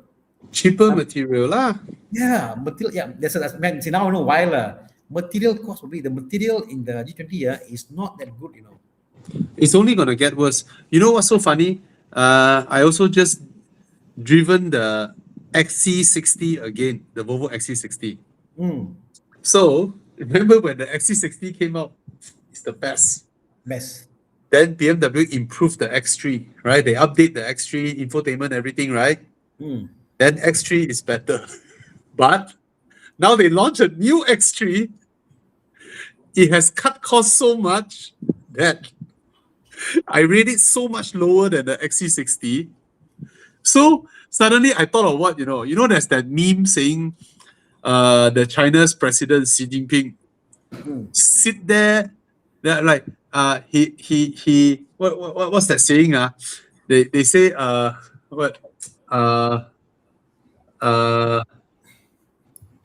that very funny saying. Hey, what's that? You see, this guy made a comment. He see more and more newer headlights and taillights, one side not working on newer models and older models. Yeah, you're right. Instead of bulbs burning out on the Oh. stars, you know. Sorry. I want to say that there was a saying in US. It's they edged themselves. CIA uncovers secret Chinese plot to just sit back and let US destroy itself. So it's like the XC60 just sit there, then the X3 destroy itself. But on the defense of BMW, because I'm a BM guy, the X3 drives so well. Yeah, but that's a moot point in SUVs. It drives so well, good handling. The XC60 also, I mean, I've been driving so many Chinese car, right? Suddenly I drive the XC60. Oh, European car handling still so good, but the hybrid system cannot fight Chinese. It Doesn't is matter. so far away. But anyway, and it's so nice to sit in a European car cabin where they did not cut costs. You know, everything still feels so nice to the touch, so premium. You know. It's like how I sit in a Volvo, no matter what will be, I still feel I can actual wood, actual Yeah. leather. I feel safe. I feel like Yes, yes. The And Chinese and cars to- like, look pretty, but I know it's not real leather. I know it's not real plastic, not real wood. yeah, it depends on brand. Depends on brand and also the price, right? Yeah. So, do you know the new X3 is tighter than the previous X3, the rear seats? I can believe because the slope a bit of slope there. Not just slope, your leg room, your knee room is so much tighter than the previous X3. Yet the exterior is bigger. And so quiet. Is the car's quiet, X3? I'm trying to defend X3 now. Trying to find ways to defend the X3. Suspension damn good, handling Yeah. damn good. It's a But- nice car. It's the looks of the car and the buttons, And the build quality, the quality. Oh my god, plastic. your whole face is like this. It's like you want to love the car, right? I'm also a BMW guy, right? But trying to my love- whole face yeah. is like it's like everywhere you touch, you're like, yeah. So anyway, get the IS. Okay. This guy asking Alfa Romeo. Alfa Romeo has came back into Malaysia. They have a showroom at what's that place called? Zouk there last time. What's that place called? Oh, there. Yeah. They have a showroom there. What's that place called? Opposite TRX. It's opposite TRX. Oh, the Zouk is still there, right? The clubbing area lah. TRX lah. No, opposite I know. TRX. I know. I don't know the name. Anyway, yeah. Yeah. Their showroom is over there. Yeah. So they're back. They're officially back. They have two cars. They have the Giulia and the Stelvio. Nice. Okay. Track. Yes. It's called Track. TRC. Yeah. Yeah, Track. If Thailand can export Hilux to EU, don't see why all Villa can, because it costs more to ship than both of the cars. That's why. Yeah, it's called Track. Okay. Thamran. Hi, my wife just changed from CX-30 to Countryman JCW. Woohoo! Congrats. I hope she's happy. I believe she'll be happy because women and minis just blend together. They're made for each other. Okay. Now I feel like changing my F30 328i to a sportier car, GR86 or GR Yaris. Now, if you change to GR86, you will have the impression that your car is slower than the 328i. If you buy the GR Yaris, you will feel like you have you went into a car that is faster and more exciting. I believe what you are pursuing is more excitement from your 328i. So I would suggest you go with the GR Yaris, even though both of us, if Thomas is here, all of us will agree the GR86 is a better driver's car than the GR Yaris. But you already came from a driver's car. Yeah. I believe you want some rumpit feel. That's why you want to change your F30 328i. So to feel that rumpit, GR Yaris is the best rumpit car out there, right? It's gila babi rumpit car. You can just rumpit the car and then you just have fun with it. And moreover, prices have come down so much for the GR Yaris. If you buy a used one, where do you find a Toyota after 4 years almost depreciated 200k? You cannot find something like that. Almost, not 200k, 100 plus k. Yeah. But said that from an F30 interior, Yeah.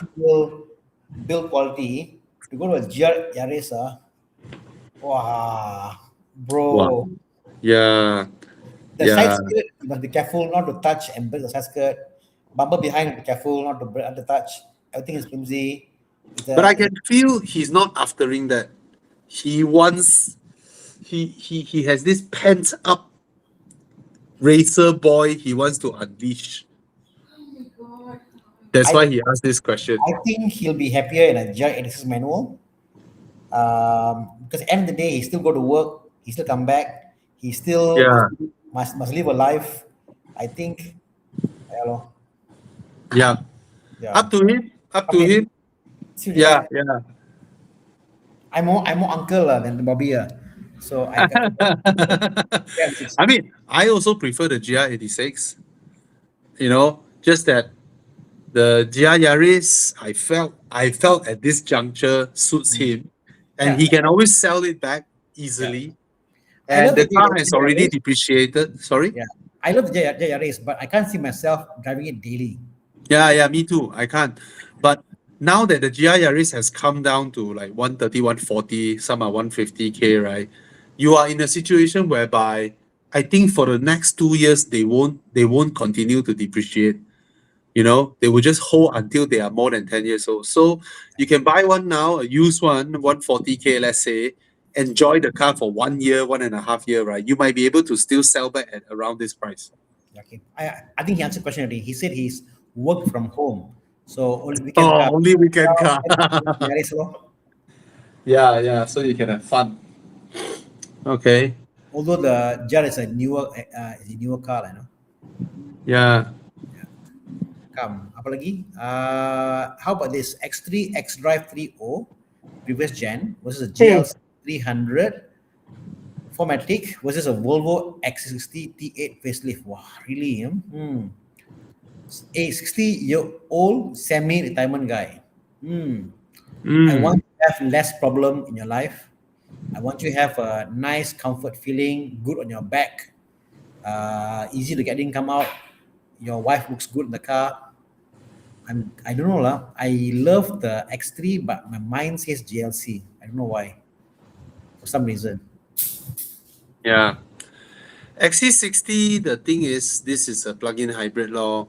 And when it's a plug-in hybrid and you are near 60 years old, semi-retirement, not sure you want to, even though they are considered very reliable already plug-in hybrid, but it's still a plug-in hybrid. So but the XC60, honestly, the seats are a grade higher. The ergonomics, so lovely. So lovely.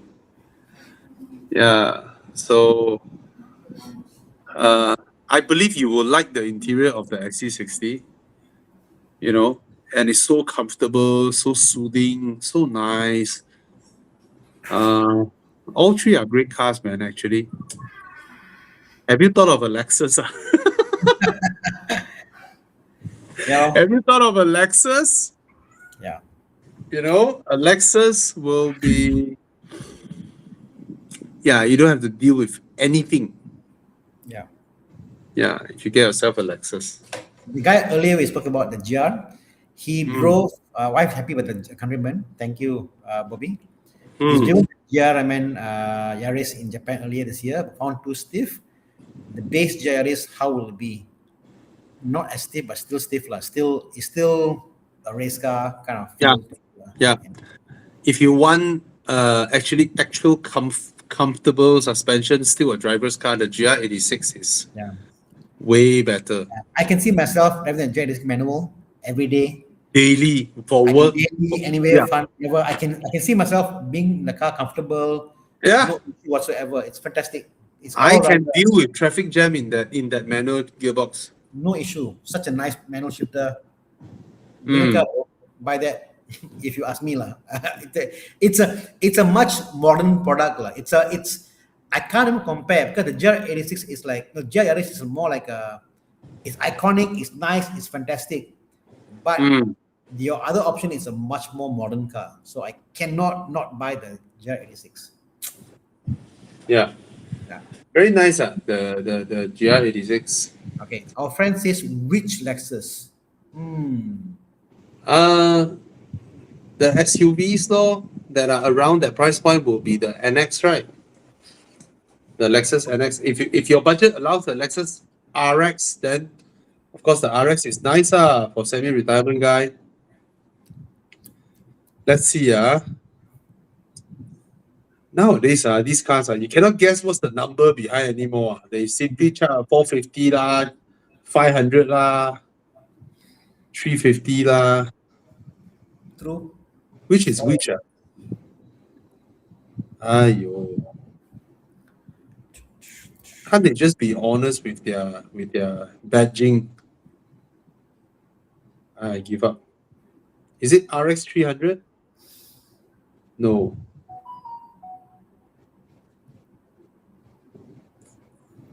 Chiang is not here today to help me find cars. What do you need? Huh? What do you need? I know I want to search car list and see how much is a Recon current gen RX. Okay. They are everywhere now. Everyone is buying RX now. They are literally everywhere. Lexus RX 300. Oh, 300 Is it? Suppose so. The year? No, 2022. 2022 is the previous gen. I want to Yeah. see the current gen. So RX, what else is there? RX 350? See, it's the way they play with the numbers. Okay, it should be 350. 350. 350. Yeah, 350. 264K, you can get one. Cheapest one I found this year model is 375. If this year, Yeah. go back to 2024. 2 years back, I found it's 264. Yeah, 264K. Get the Lexus. Get the Lexus. So many people are buying this car. This car is so popular. I think resale value will be strong. It's good looking, comfortable, big, spacious. It's just nice lah. It's just a very, very nice car. 260K.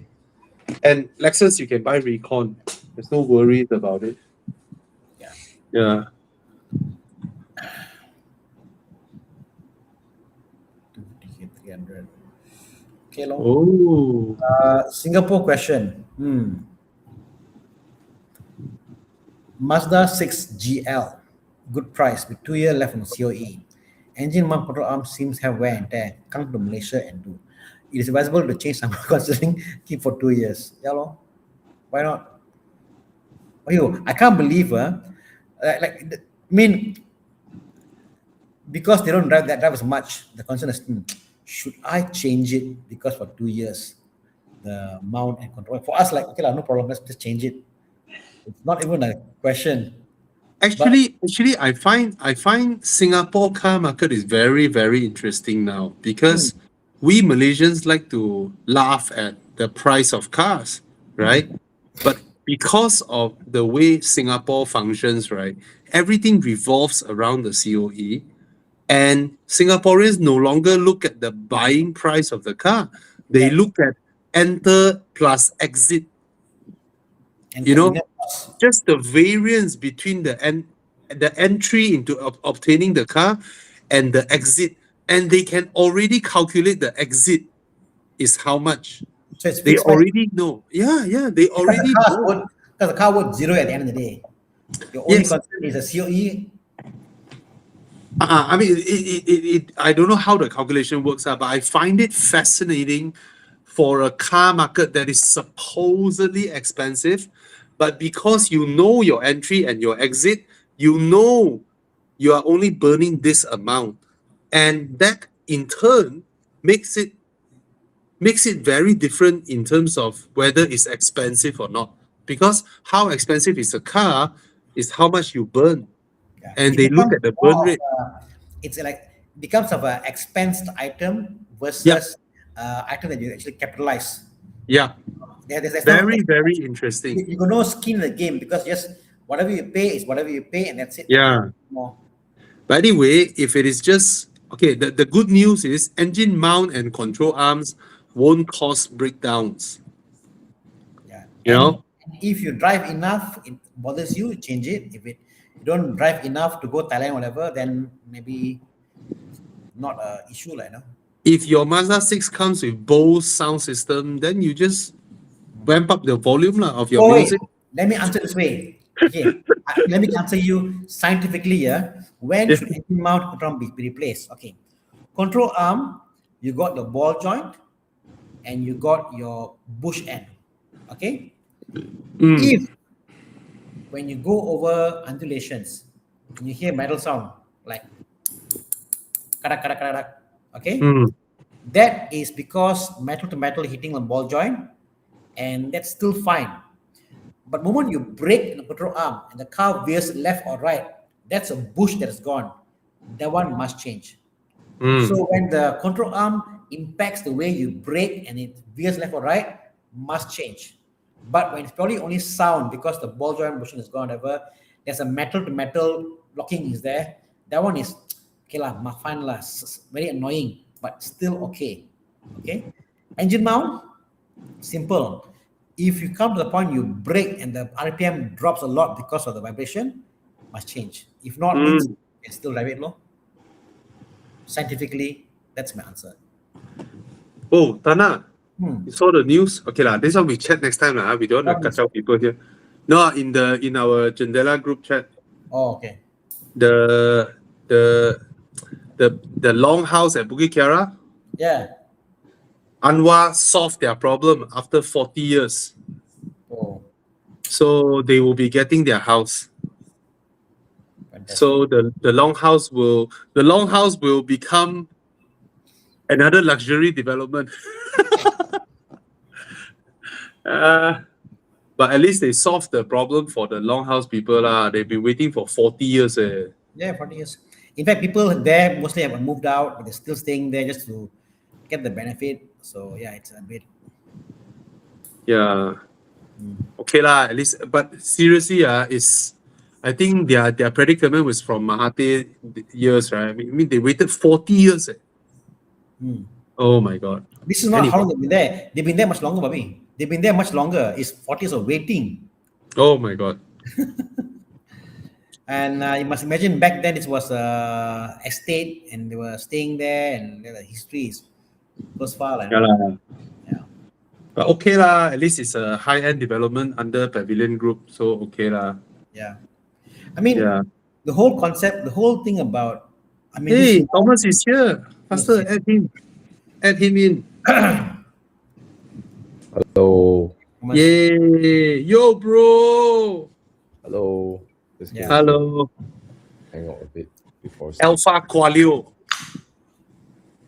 is it a 99 lethal? No, it's not. It's basically, I mean, the thing will be, sir, all these projects, sir, Yeah. think about, let's say, the Indian workforce. This is actually an Indian settlement, the place. Yeah. Okay. Yeah. When large companies open up estate, Yeah. say, never mind, you stay in the estate, I give you housing, and it's there. Hmm. And then you want to pray, no, man, you don't go out, you stay here, I give you a temple, you do. Then over time it gets developed, and then it gets carved out. And that's how this has happened, you know. And these are over 60 years, 70 years, like really long time. So how how do you call it? So Malaysia is a very young country. It's hard to put to that way, And anyway, Yeah, but we have no concern with leasehold or freehold anymore, especially in the city, right? I mean, especially if it's a multi-story strata title, big development, you it's impossible. The whole thing will be moved away lah.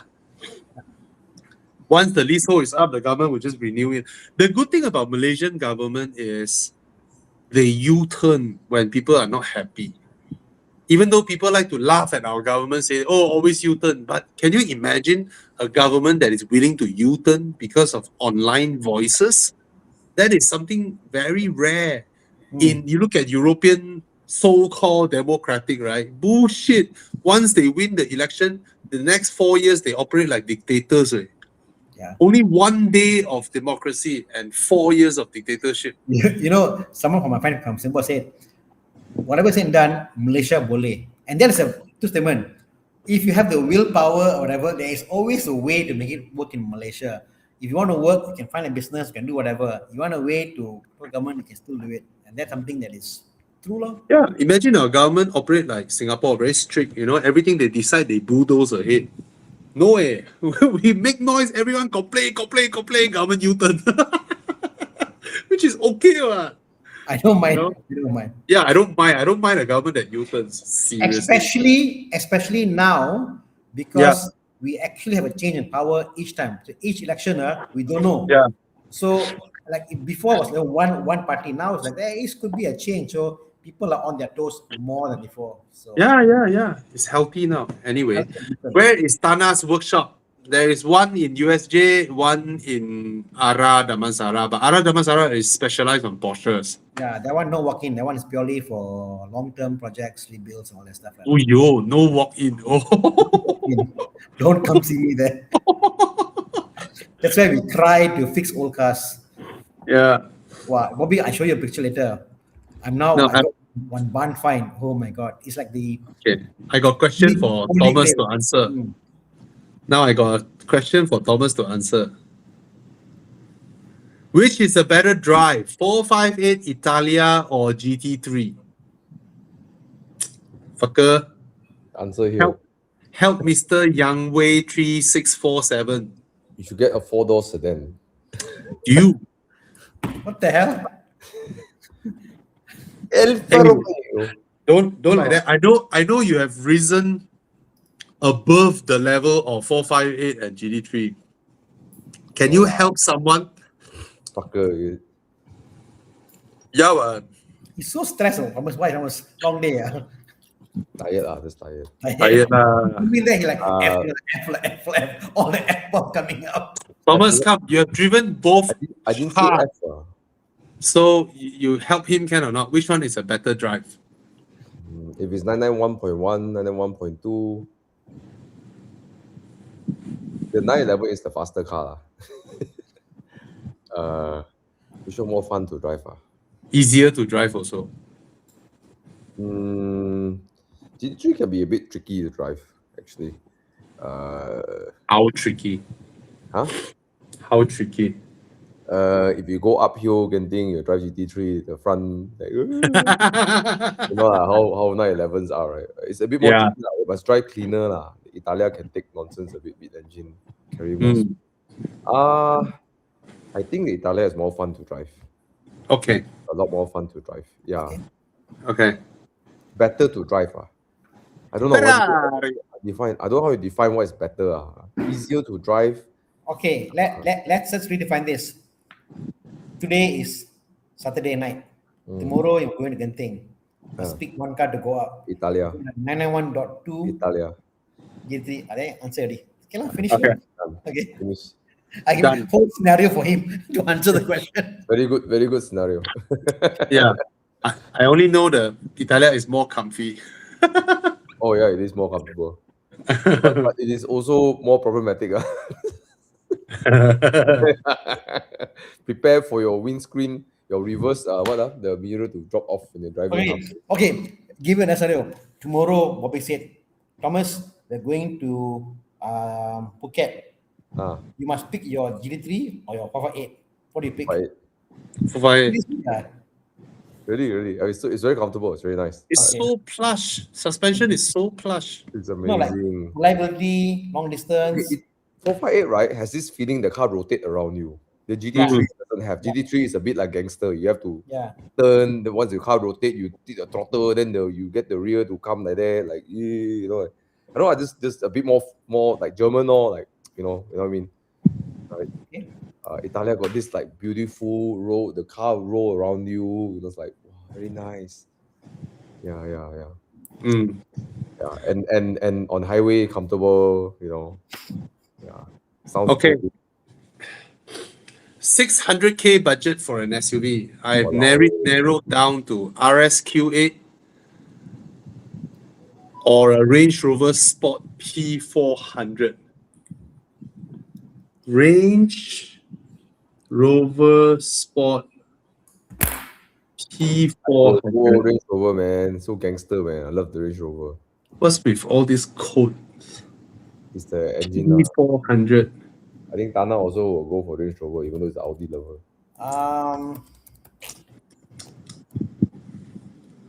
The new Range Rover P400.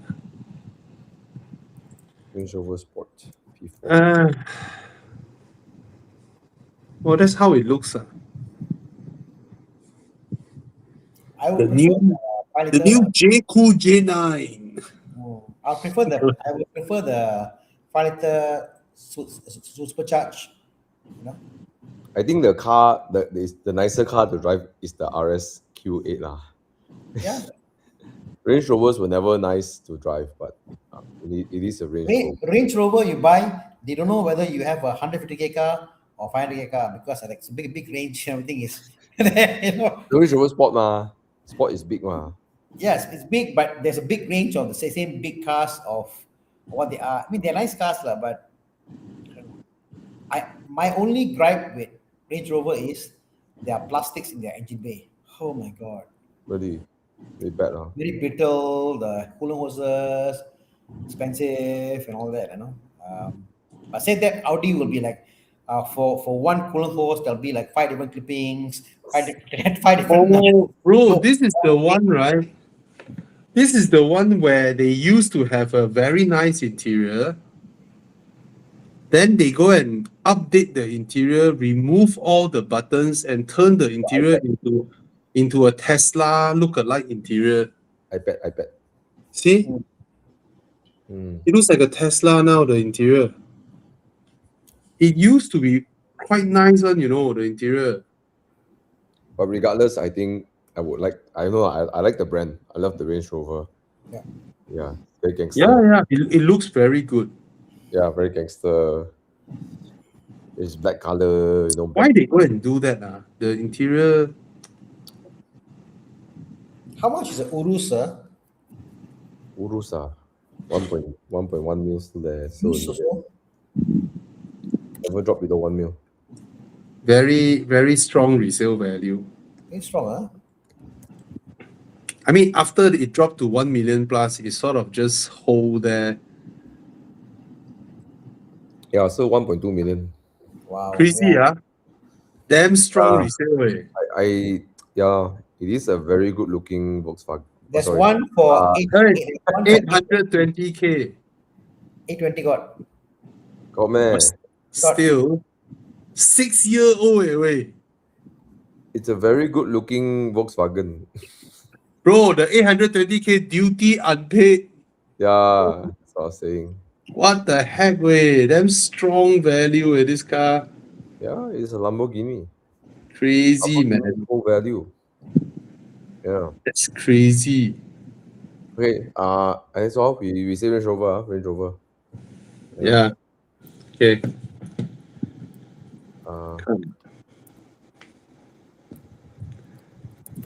This answer already?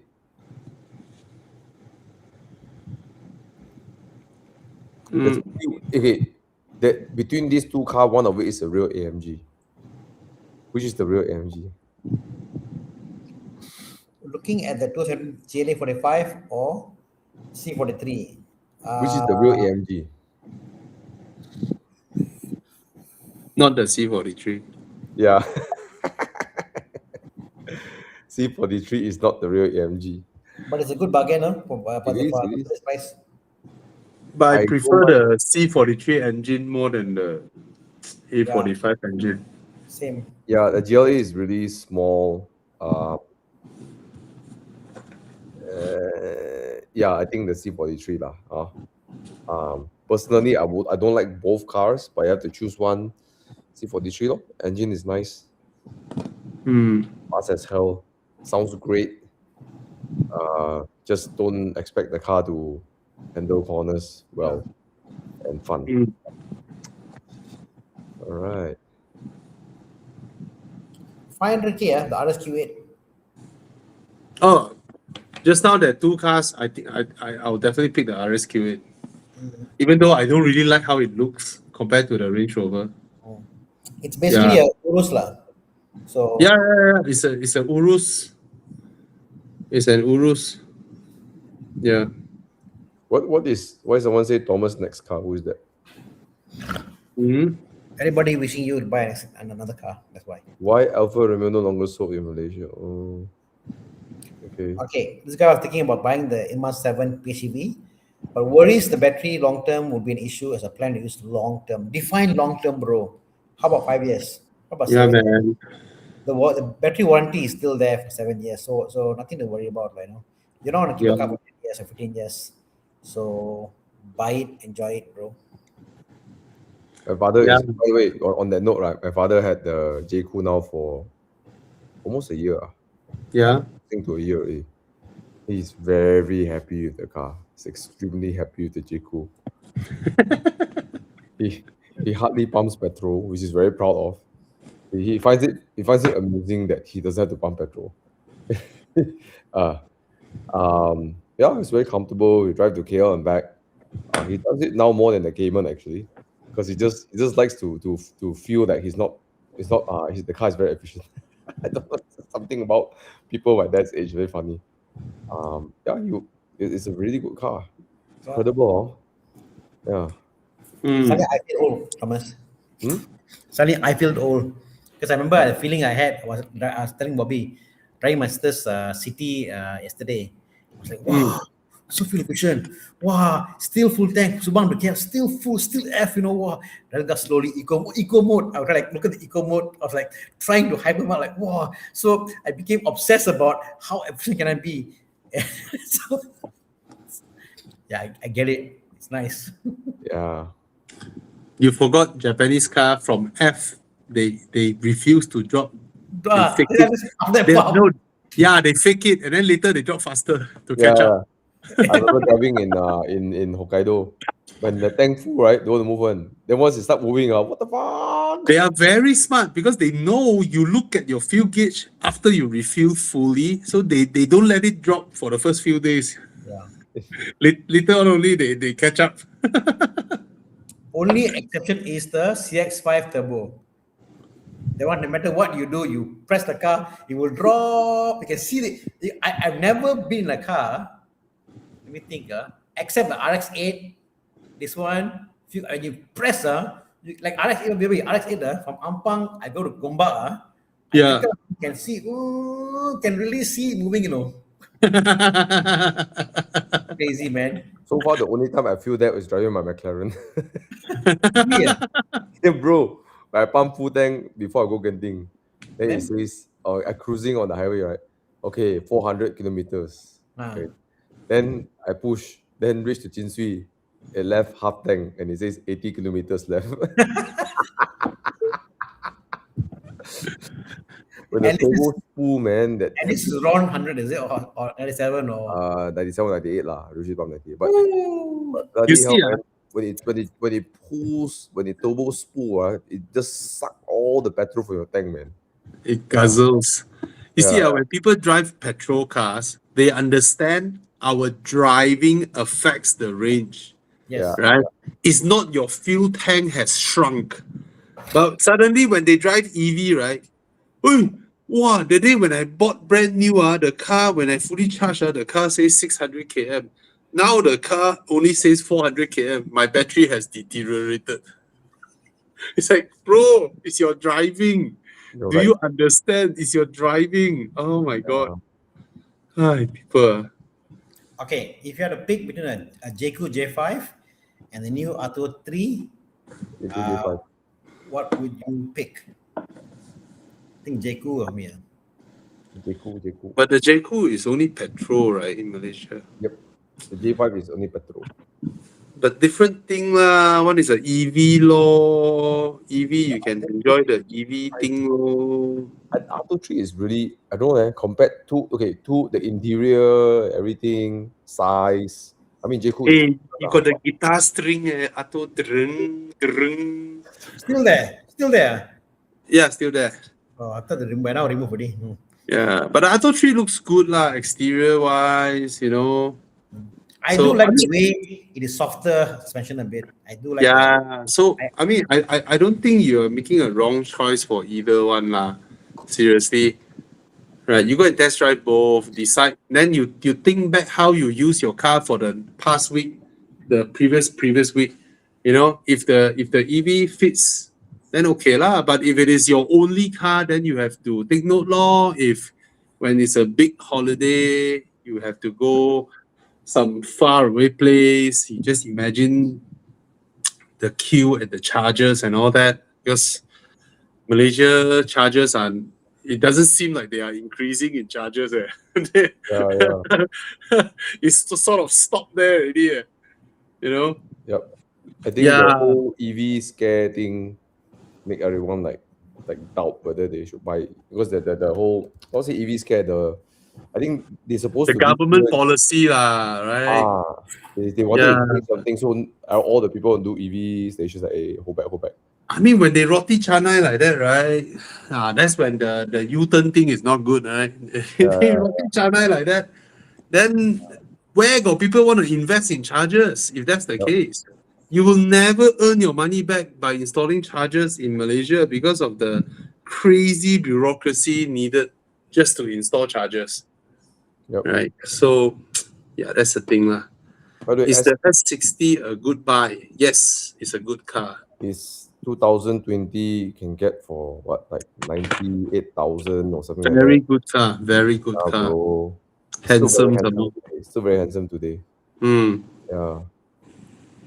Okay. So how? In fact, the space apparently the needle goes back up.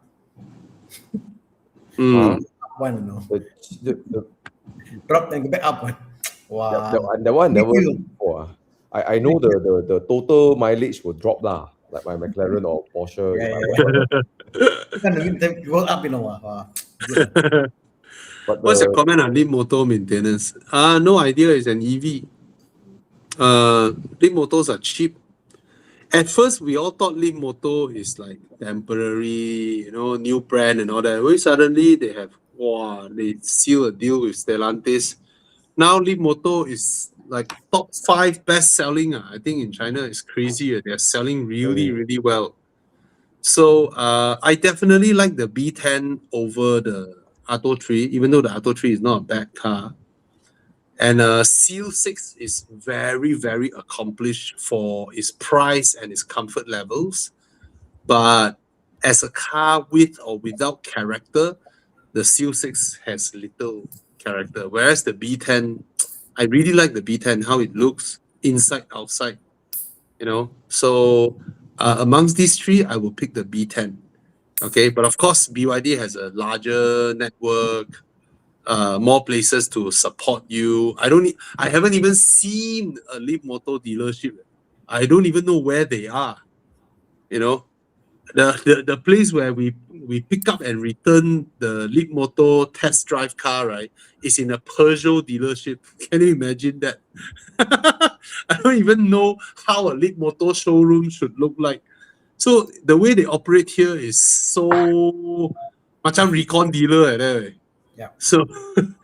So that's the thing. But in terms of comfort, nothing much beats the Seal 6. The comfort levels of the Seal 6 is crazy. Not much of handling to be said, all three of them. But yeah, the B10 looks good for me. Okay. Planning to put 100,000 ringgit down payment into a RC300 for a monthly installment of 1K. Don't lah. Don't lah, way. 100K is 100 month of installment, way. If it's 1K per month, Come and meet Thomas on how he can make money.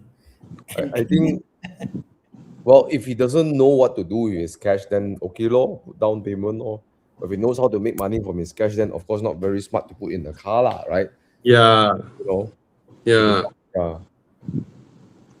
Hey, I on don't that know. point, I know today got no do where's my car. I want to ask what Actually you guys, got it. Actually got it. okay. Before that, okay, I want to show you. Do you guys know? Okay, since let's change topic. Can I change topic a bit? Yeah, yeah. Did you guys know that Lotus? Can you see my screen?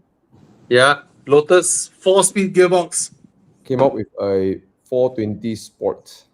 Yep, plug-in hybrid. No. This one is the same AMG engine, but they now give it 420 horsepower. This is a Lotus Emira, the latest Lotus Emira.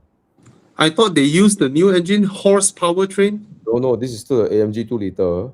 Remember Okay. last time still doing the 360 horsepower one. AMG. 360 only. But now they gave it the full beans already. Proper, So, man. I think they said cooling was the issue, so they solved it. But the rear they have this now, it's very iconic, the Lotus. The fact in today's world, they said you can do PHEV, or they said let's do a proper engine in the car is fantastic. This is the engine that should be there in the car from day one. Yeah, they redid the whole airflow and everything. Anyways, still, I think it's the same case as Aston. Previously, Aston used the AMG engine, and then AMG don't allow them to do any changes. Then after Geely bought into Aston, and I think Geely persuaded AMG to let Aston make changes with it. Now Lotus also, remember Thomas, when we visited Lotus, they say AMG don't allow them to change anything on that engine. Yeah. Yeah, I believe now they are allowed to, do their own. But I feel like they thing. should have done it in the first place. Yeah, but do you know they are giving up this engine? Yep. The Emira will be transitioning to Geely's in-house engine, 3-liter V6 twin-turbo hybrid. Yep. On this note, what do you think about this? What's that? The Esprit. Confirm. So Lotus say lah, right? But it doesn't surprise me lah. If Geely wants to pump Lotus up, they can milk the cow. Why not, man? Imagine if they come up with a hybrid V6, 1,000 horsepower, good handling supercar. But it's interesting. Horse, which is the Renault Geely partnership. Yep. They use the lightest V6 turbo, producing 500 horsepower. Yep. Very interesting. But said that, I mean, Lotus has got a brand. It still invokes some emotion. But when you have like a Chinese supercar, would there be the same emotion? I think they would.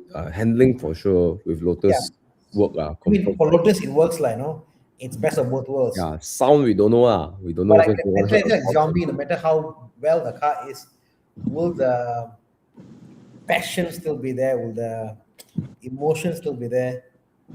But it's interesting because, like I always think of like McLaren as it's like a Lotus lah. It's like a very high-powered Lotus. So now Lotus finally has a drivetrain to do 1,000 horsepower, 900 horsepower. And it's like, ooh. Because I feel the Emira is like, for me, Emira is a bit sad lah. Because number one, it is not as light as people would say. It's a 1.4 ton. It's 1.4 ton, bro. A Lotus Emira is so uncharacter of a Lotus. So we don't know what the Esprit is lah. Esprit now, if they want to position a supercar, of course it'll be heavier lah. For a non-carbon type car is featherweight for 2026. For what? For the 1.6 ton, 1.4 ton? 1.4 ton for modern sports car that is not carbon. This is a good weight already. Oh. Cayman is doing around the same weight also. Yeah. Yeah, Also lor. 1.4 ton, so on and so forth. So Hmm. yeah. Yeah. Anyways, yeah. A sedan, a powerful sedan. Yeah. Anyways, come, let's take a look quick one. Okay. Hey, the hot S60, powertrain 3-liter V6 yeah, 500 is horsepower. is only 160 kg. The whole Yep. powertrain. It is the lightest V6 twin turbo so far. It's crazy. Eh? Yeah, Renault Geely. Maybe one day they'll revive the Renault turbo. Sorry, 536 horsepower. yeah, maybe they revive the Renault 5 turbo, or maybe the Alpine will get a V6 engine. Yeah. I was chatting with the Volvo guy today. So I said, once the current Volvo models and all the old one phase out, right? The new Volvos, they will be obviously they have no choice because Volvo no longer have an engine department. So they have to use the horsepower train. Mm. They have to use all the Chinese plug-in hybrid by then. Right? And the Chinese plug-in hybrids are so advanced. So that will give them a competitive advantage from there onwards. Yeah, but cannot imagine that the Lotus Emira. What's your gearbox? 4-speed. 4-speed gearbox. Okay, S60 maintenance. I don't think they are more pricier than Beamers. They should be thereabouts, around the same. So yeah, okay. So, I mean, we have a XC40. The price is it's not far from Beamer. In fact, it's quite okay as a car, but I don't know about S60, but the XC40 should share parts, but pretty reliable. The XC40 you got for your mom is a 2-liter turbo only, right? Yeah, no hybrid. Yeah. Yeah, S60 will be hybrid, and hybrid after 7 years thereabouts. If your ERAD motor goes away, is 20,000 minimum. Minimum, and the ERAD motor will go away. Wear and tear, Yeah, but it's a big major wear and tear item lah for 7-year-old, 8-year-old car. That's when they fail. That's around the time they fail. You must prepare yourself for that, lor. Yeah. Yeah, lor. Yeah. Oh. 200K sedan, very big. Go and do some research. Show us something that we got something to say. What's this, Thomas? Cost of maintenance. It is what it is. I mean, like all service. Actually, not expensive. 1,500, 1,200. It's like, what is the most reliable luxury car that doesn't break down so easily? Don't buy McLaren. Don't buy Ferrari. Thomas, how much is a front bumper for McLaren? 200K. Not even a full bumper. Yes, guys, it's 200,000 for the front bumper. Bumper and 2 splitters. Got 1, 2, 3. So 2 splitters, bumper, some clips, and then the radiator. But that is original. Original. Yeah. Thomas could have saved money, maybe quarter the price, buy the carbon fiber one from China. I thought about it, Tana. Really buy it. I thought about it. I thought thinking to get the original repair and then take out the original, keep at home, and then put the China one, then go and whack the car. Then Darren told me, say, bro, you were not able to tahan one. I thought you should see the gap lah. You see the thing you cannot tahan one. Carbon fiber. No, that's the thing with China. China is so big. You have good carbon fiber makers. You also have bad carbon fiber makers. True. Okay. That's the big problem. Yeah. What we get over here, you mostly, do not know what you're getting. What you get here mostly are not the good ones. There are high quality ones because carbon fiber is like a mold. You cannot 100%. There's no way in hell can the thing be off the mold. Impossible for Lari one. You know why Lari or not? When they buy the unit, they take the unit, make another mold out of it, and then make a copy. So the copy of the copy, when you make a copy of it, it's not right. Because even for BMs and all that, there are some fantastic copies from China. Fantastic, perfect. You know, but you pay low. Anyway, Yeah. to answer his question, reliable luxury car doesn't break down. Porsche lor. Porsche is. I beat the shit out of my car, also no issue. Whack my car like a dog. Okay one. That's Okay. the thing, your Porsche even dying also can go to Thailand, come back, no issue, and the car survive. Bro, my roof lining falling. Even after they replace, is falling again. And then got something rattling up there. It's like, the thing about McLaren, guys, if you buy the car, right? I met a lot of owners, right? They all accept the car. They know that they're buying a car that this is what you're buying. Okay, you're buying a very young. Actually, they're not that old, right? As a manufacturer, they're not very old. They're not very old compared to compared to like Ferrari or Lamborghini. They don't do a lot of cardinal scenes with a lot of things. But anyways, besides the point. Okay. Renault Megane, good car. I think it is a very nice car. Whether you're buying the Mark III or the Mark IV. Mark III obviously more fun. Mark IV more plush, easier to drive, more dailyable. But regardless, I think both are very nice car. I think it's a very, very beautiful car. Okay, and I think currently the prices are quite soft. You can get even the Mark IV for 120,000. Yeah. Okay. I'll buy that above a Golf anytime. Oh, yeah. I'm very tired already, bro. Sure how? Come. I'll shoot through some quick ones lah. IS300, good car. Buy. No problem. Sea Lion versus Model Y. Hey, sorry. I didn't touch. Yeah. Sea Lion versus Model Y. Both are good cars. Model Y handles better. Sea Lion is slightly more comfortable. All right. And I prefer the Sea Lion interior. I prefer the Model Y exterior. Okay, so both are worthwhile to get. If you enjoy driving, definitely the Model Y. It drives so much better, handling wise, but it's not as comfortable as the Sea Lion lah. Okay, and Bobby, will you be owning a Chinese car? I mean, if I'm buying a new car, I will be buying a Chinese car 100%. And best PHEV. The problem now is that not many Chinese PHEV has arrived. My best exposure is with the Chery Group's SHS, and they are so good. Their hybrid drivetrain is so good. But we know the 9X is here, 800,000, but I haven't driven the 9X yet. I don't know whether it's as good as should be. It should be just as good. And then BYD's DMI is coming in as well. So those were crazy mileage, crazy. So can't wait. And then that day I just shared with my wife. I was like, that's why the later you buy Chinese car, the better they get, because Chery is gonna launch this in China. Is bonkers, eh? Guys, look at this. Chery. They're gonna launch this together with Huawei in China. It looks so good, way. There's a Pura Sangye vibe in it. Look at that. Look Wow. at that, man. Look at that. Chery. That's the thing. They are improving like crazy, way. Handsome way. Imagine. Oh. Yeah, that's the thing with China. Anyway. Yeah. Okay. Okay.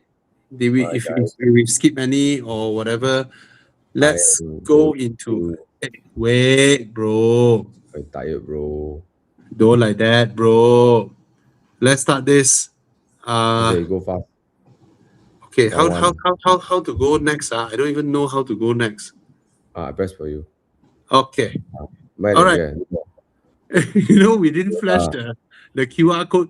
So never Never mind. mind, Your bro, comment, just vote your comment, Comment. What is this? What car is this, guys? Comment. Oh no, Caldina. Caldina GT Caldina phone. masuk Longkang last weekend. Hey, on your screen, do you all see the mini little text on the screen? Yeah. Hide, Yeah. Please hide it on the screen. Like that. Okay lah. How to hide the mini? Never mind, can. Let it be lah. Yeah. Okay. Okay. Let also the people can see their comments also. Okay. Okay. Come, Caldina versus what? Caldina By the way, versus Caldina is a Evo Enduro. Wow. Mitsubishi Airtrack Turbo. Look at this interior. Pininfarina design interior. Look at that. Very nice, oh. Very nice. Mm, Chiang is at a party, eating good food and wine. the car looks nice, Airtrack. Nice. Nice. Uyo. Very good looking car. Full tank. Need to fight lah, confirm. Full tank 200 km. The fuck. Go Thailand. Yeah. Full tank 200 km. I've driven both. Qualified for Yeah, I've driven both cars. The Airtrack Turbo has character, has a lot of character. Handling koyak. Okay, there's literally no handling on that car, even though it has the Evo drivetrain. Caldina drives a lot nicer. Both also turbo lag until 3000 RPM. Palm, the car went. The Caldina GT4 is built from the Celica GT4 platform. So it has the rally bred handling characteristics. It's also surprisingly spacious behind. But overall character in and out of the car, I just felt the Airtrack Turbo is something special, but then it's a pain in the ass to maintain. Who want to vote? I vote for Airtrack Turbo. Yeah. So we can't vote. Tana, which one you vote? Purely for the interior quality. Airtrack. Yeah, interior quality, Airtrack Turbo is so much better. Caldina is horrible, bro. The plastics in the car. Oh yes, typical. Screen, the headlight, everything in the car is just. It's Vios quality. It's Vios quality inside. Quality. Oh my god. Yeah. But exterior looks, Caldina is also not bad. But I will pick the Airtrack Turbo. But it's funny. The fuel consumption is funny. M5 also lose, I tell you. Okay. What is this? It's a Jaguar? Ooh. Yeah. XK. Yeah, this old one looks good. Even the interior, everything looks good. 180,000, 30,000, what the hell? 130. Walao. Okay, what's this? Lexus? Oh, what? R129. I thought it's a W124 Cabrio. So which one? Everybody knows the Merc is reliable.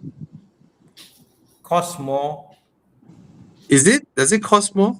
It'll be. I mean, this one is a smaller engine, so without the hard top and stuff, and it's cheap. For 118, it's cheap, like consider, One can make it to Jinsui, one you might reach Gotong only. No lah.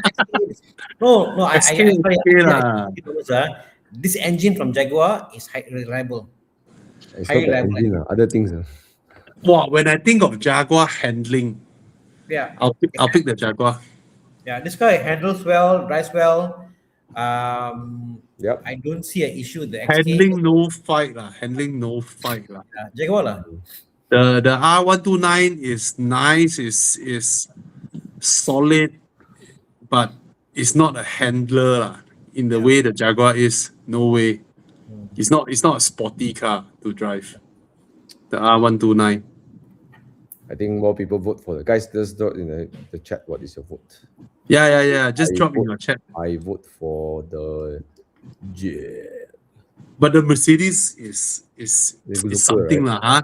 It's something huh? But Jaguar cooler. Jet. If it doesn't fall apart which is. Alex Yong has this the Jack, but his one is a coupe His is not. His is the coupe, correct? Yeah. Yeah, his is a coupe. All of us unanimously vote for the Jaguar. I think. Yeah. Handling I'll pick the Jaguar handling Yeah. Oh my God. Why so modern one? Mark 8 Golf. Was it a Touareg? Oh, is it a Golf E? No. R. Golf R. Golf R. Hey, Mark 8.5, right? Mark 8.5 fix everything wrong with the Mark 8. They drive like two different cars. Why this Lexus interior like that one? The new one, all like that, all. What the fuck? Oh, Yeah. LBX. What the fuck? Sorry, Oh my gosh, how is it Hey, even a comparison? Morizo. So what does Morizo mean? Is it the Yaris engine? Is it or something? Yeah. Yaris engine. Hmm. Then I'll pick the Oh, I'll pick the Lexus. really? What the fuck? Yeah, way the GR Yaris thing inside way. The LBX are a very cute car. It's like great handling but no power. So the only thing it needs is power. So once you give it power, wow, Golf R. Golf R. I go for Golf Tana R. pick Golf R, Golf R. Thomas pick Golf R. Hey, this is Mark 8 there, not Mark 8.5. You can't deny Golf R lah. Yeah, but in this case, I'll pick the LBX.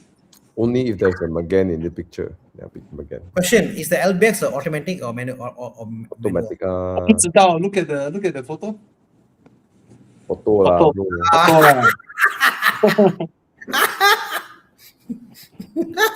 Why your Golf R manual meh? No, they are Golf is DCT mah. Golf DCT mah. different. No Morizo comparison lah, one, the one using torque converter, icing torque It's a converter. Morizo. Bro, you're gonna use a torque converter, icing torque converter, bro. How exciting is that? No comparison lah, Bobby. Come, last one. Wait, let me read about it. Oh, it has the 300 horsepower, 3-cylinder. Good for it. Come, Ferrari.